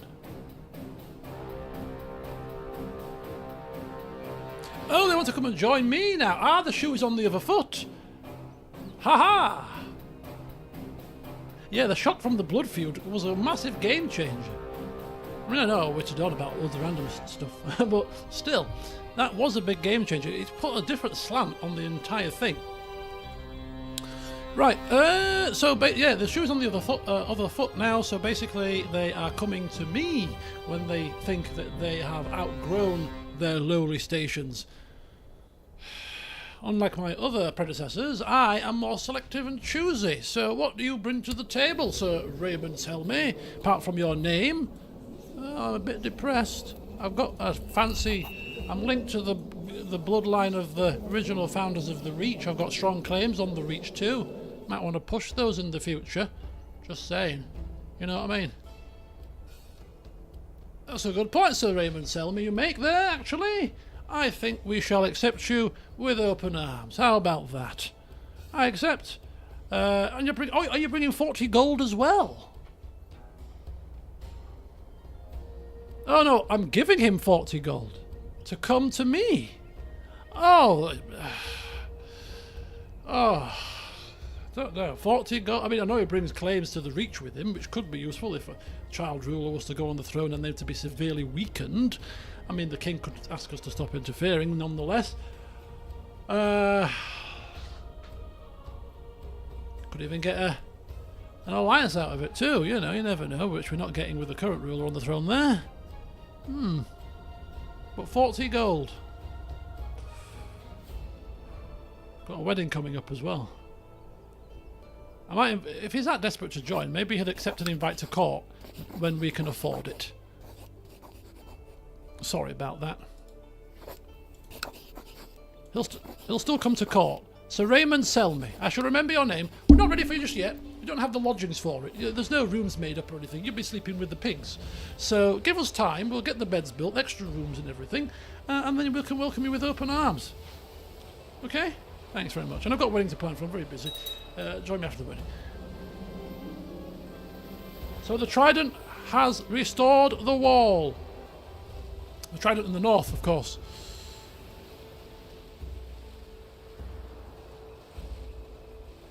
Will join Lord Commander Simon of the Night's Watch in his defensive wars. Is that me? I'll join him in spirit. I can't command troops at the moment, of course. Not very well. I don't like the king, so there you go.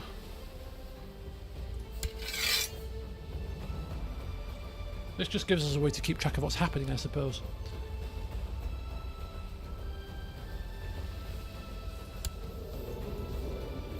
He's not got a chance, surely. Lord Tommen of Red Bamble has been slandering me.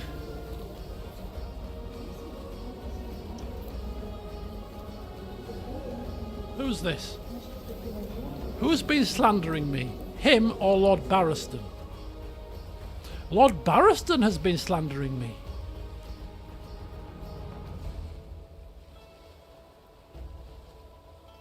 Nope, Lord Barristan.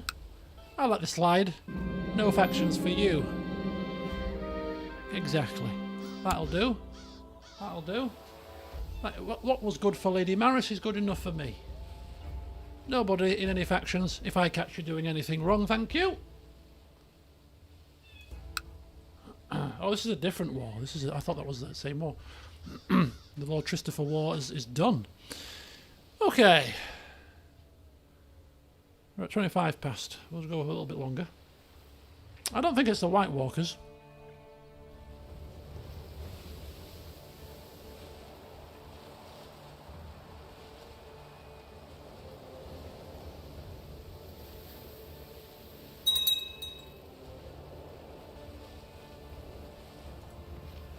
I know my teeth aren't moving, but it feels like they're moving. It's really awful. It's really, really awful.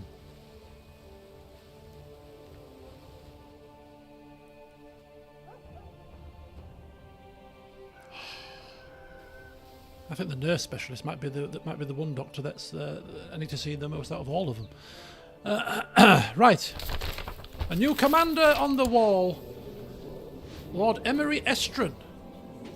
Seems like a decent man. He's brave, humble, and kind. Got a temper, which is not a bad thing. Just a hunter. He can fight. He's got command ability. I think the watch could be in safe hands, apart from the fact you're lacking numbers. But yeah, 26 Marshal, a new Lord Commander, looks quite competent. Just give him the men and I'm sure the wall will be in very safe hands.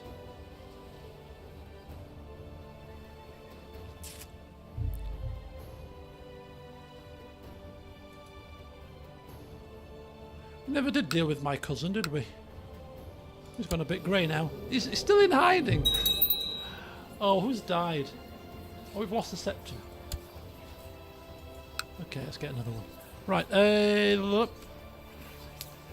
96%. But you know what? It keeps him in hiding.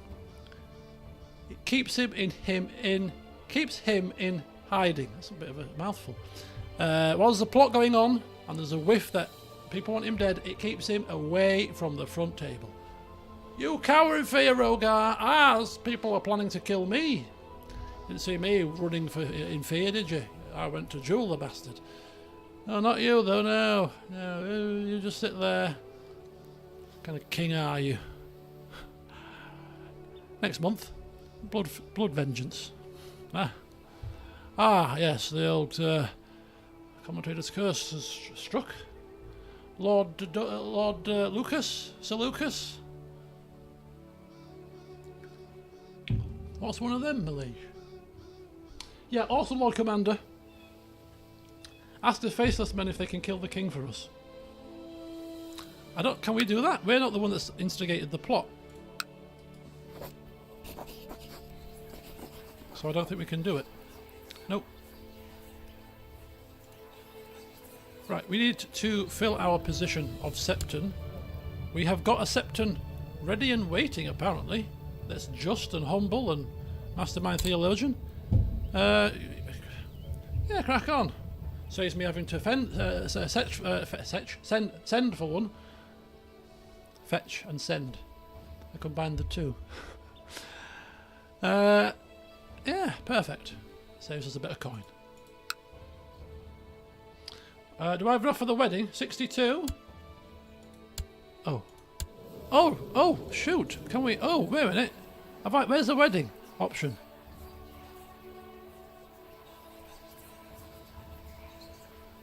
The Golden Company. 10,000 men. I could hire them for 400 gold.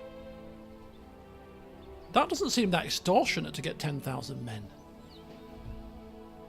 I'm just thinking of this war with the king. 4 allies, of which we have 2 at the moment. The Golden Company. Extra 10,000 there.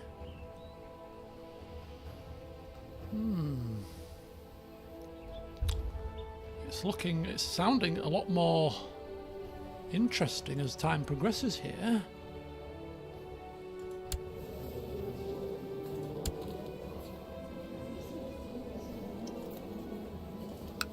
Interesting. Right, come on, wife. We need pregnancies and we need them fast. In fact, so fast I'm tempted to switch to seduction focus because it gives us or family man gives us a fertility boost. We need kids quickly. To pop out some kids like nobody's business is the plan. 3 vassals. So the war focus gives us just the ability to duel, and it gives us +2 to martial. I mean, the +2 to martial is nice, but it's not... I don't think it outweighs our need to tumble around with our new wife. Because why wouldn't you? You've got a new wife, you clearly got her because you love her. You've been hiding behind closed doors, which is exhilarating at times, but now it's all above board and legal. Why wouldn't you be? Having your fun. Having all your cakes and eating them all in one go. So I'm thinking seduction is a bit more seedy, isn't it? But it's plus 12% fertility. It is for family too. And we're more, I see us more as a family person than a more the merrier kind of man in the women variety. So I can't change it until the 2nd of second moon next year, apparently. Because we've moved so slowly, the actions that I did at the start of the series still haven't finished yet. Yeah, the more the merrier when we're talking about kids is completely correct. Right. Speed 4. Even if we want to power our way to that point, we ain't going. I don't do any faster than 2 speed, I'm afraid. Actually, I might go to 3. Sebastian has been a leal and able servant. He hasn't got rid of my dark stain. You've not been leal enough, have you? I will grant you a knighthood, because we're in the south and everybody needs one. Now go away and get me this stain removed from my name.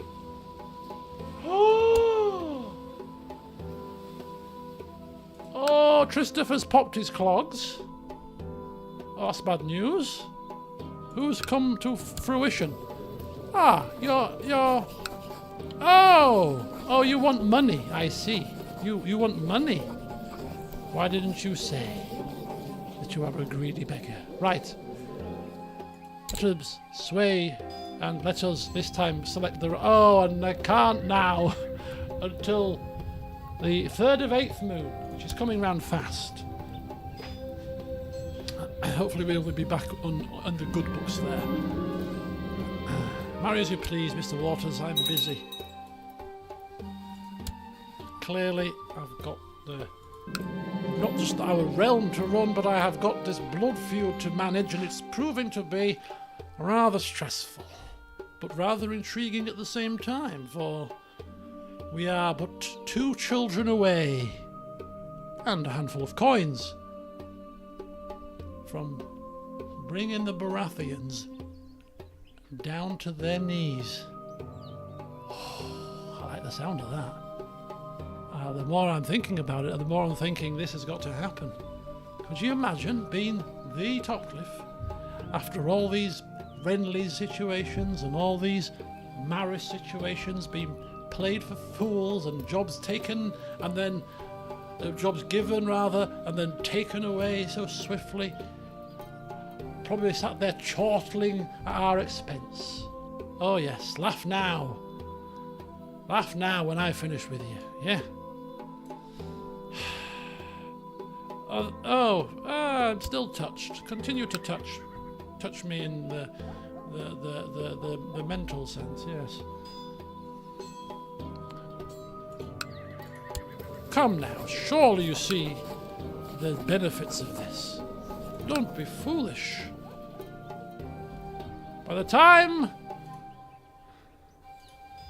Sir Sebastian, as he is now known as, is finished with you, I'm sure you will come round to my way of thinking. Ooh, yes, we will. There we go. Okay.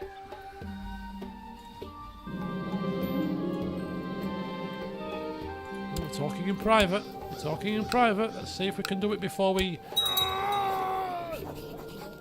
tick him off.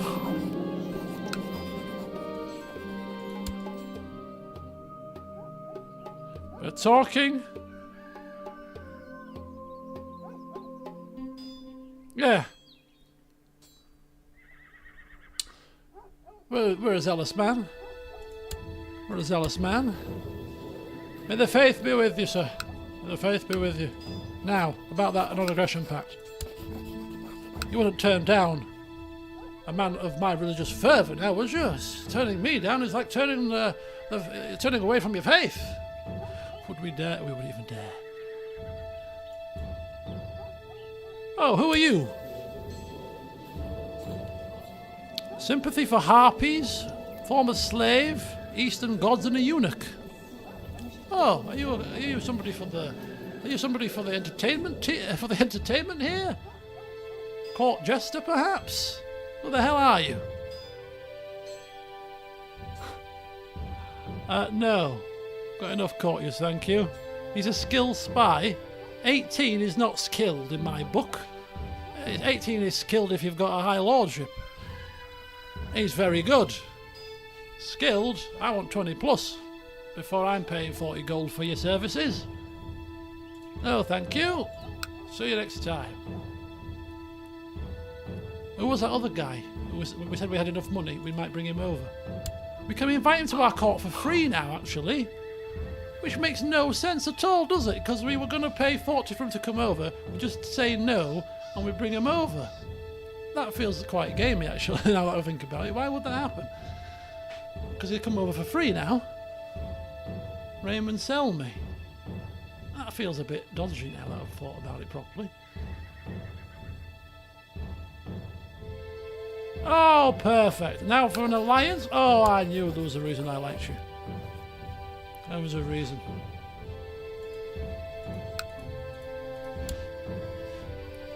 No. Install Raymond Selmy on the Reach's throne. This session that's finishing in 5 minutes. That's going to be a very swift. It'll be a very swift war. I mean, it's not impossible given our numbers. I don't want to utilise those allies unnecessarily either, because when you utilise an ally, mind you, if it's the Grand War system, it might not count, because if you obviously in the old game, if you utilise an ally, you lost opinion with them, which made it less likely they're going to join you a second time.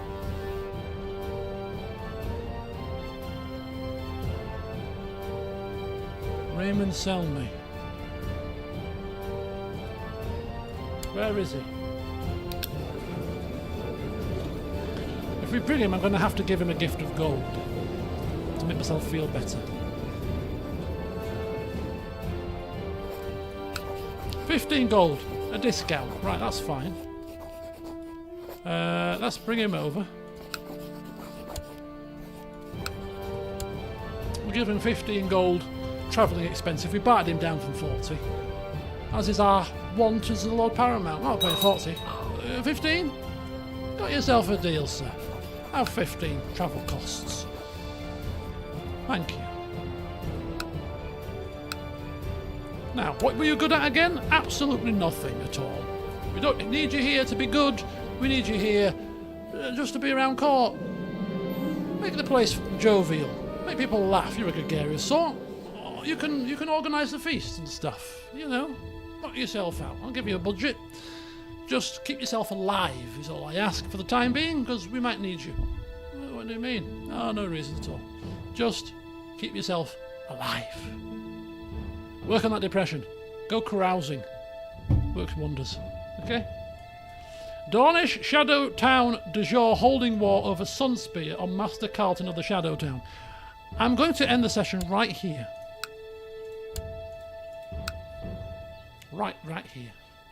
Because that also reminds me. We're looking at a plan, and things are happening and coming together, and it's about getting these plans into some semblance of order. So, first of all, smaller goals, if we wanted to go for the smaller goals first. Tarth is Dornish and independent, and we could do with it back, really. So we could go to war for Tarth, get it back. King might interfere on that one, I suppose, because we're both his vassals, but nonetheless we've got Tarth that we do want back at some point. And what reminded me of that was the fact that Dorne has gone to war, so whilst they're distracted, could be an opportune moment to take Dorne back from them. That's one option. Another option, of course, as has just been recently mentioned, is this club-footed fella. We could try to get him ousted with Raymond Selmy. Wouldn't that be a throwback to our previous episodes? We have some ties with House Selmy. We'd have him ousted, we'd have Selmy put on the throne. We'd have to call in our vassals for this one, but it's, 40,000 men, for 50,000 men for him. We've got 20,000 and another 80 to call upon. Again, though, it is it a war that the king could tell us to stop?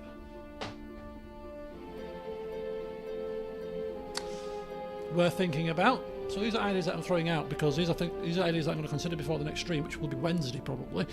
So not a long time to think. But if you want to get into the Discord server and put down any thoughts, please feel free. I'll upload the game save this time, so that if you do a bit of poking around, nothing too spoilery, but if you're just for your own interest, you can do that as well.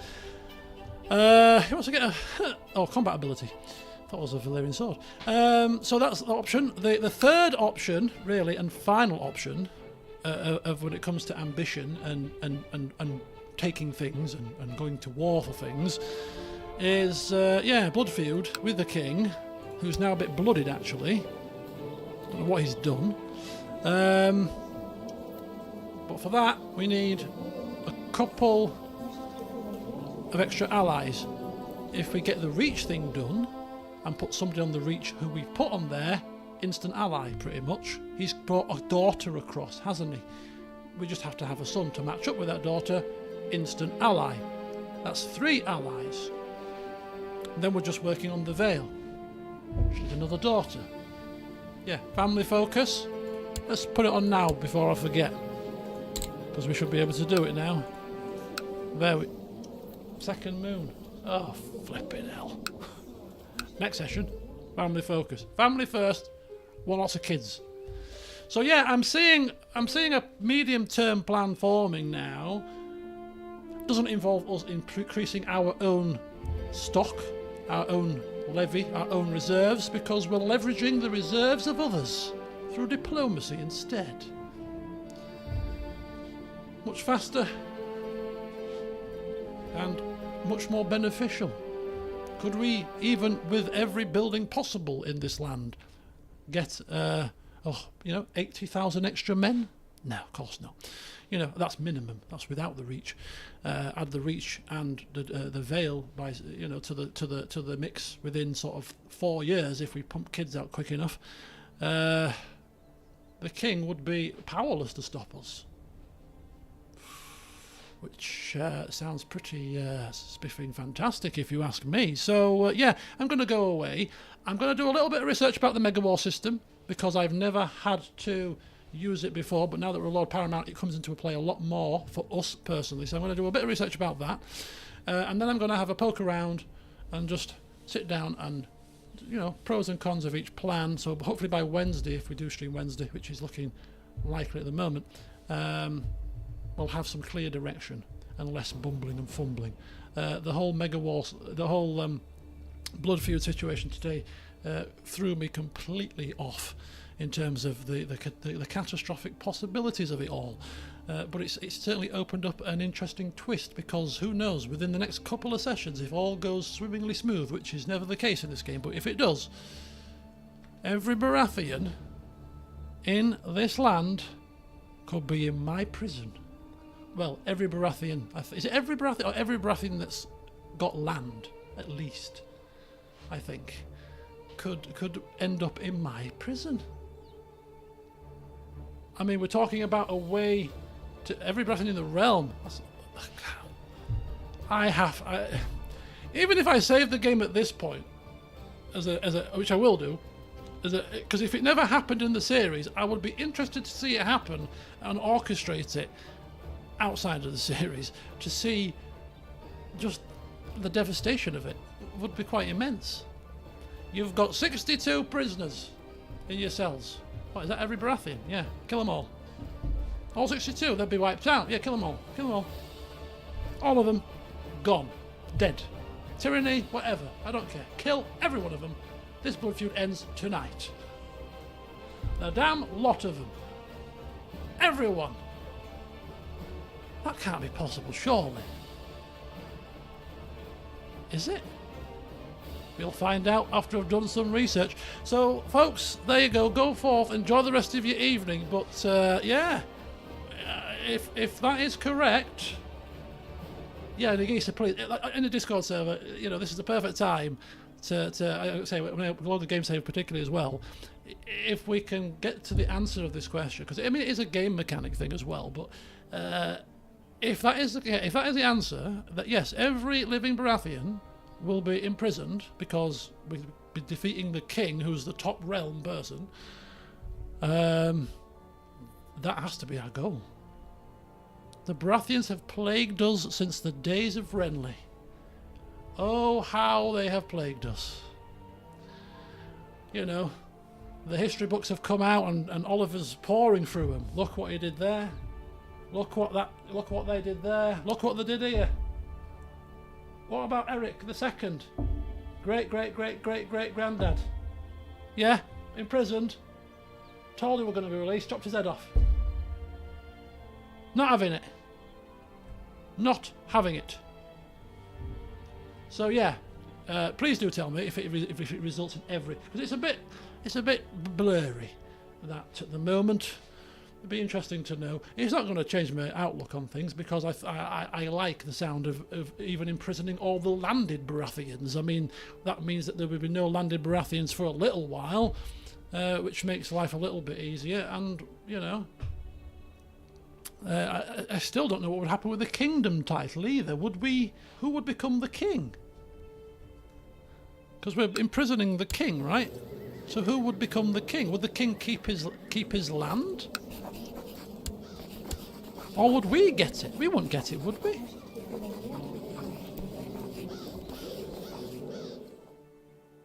All Baratheon shall be taken prisoner. The king pays me now 728. It's gone up. The price of defeat for him has gone up a little bit from 600 and odd. It says I will become the Lord of Tarth. It says I will become the Lord of this, the Lord of that, the Lord of the other. Doesn't say anything about the kingdom title, though. What happens to that? Would he be the last Baratheon left standing?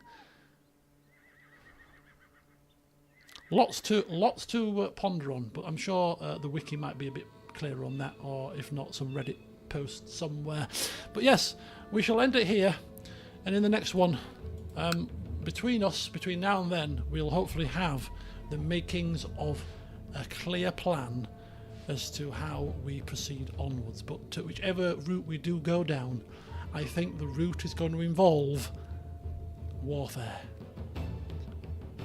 What perfect music to sign us off. War is coming, folks. It's just a case of on what scale. Have a good one. See you tomorrow for Deus Ex. Until next time, I'll see you soon.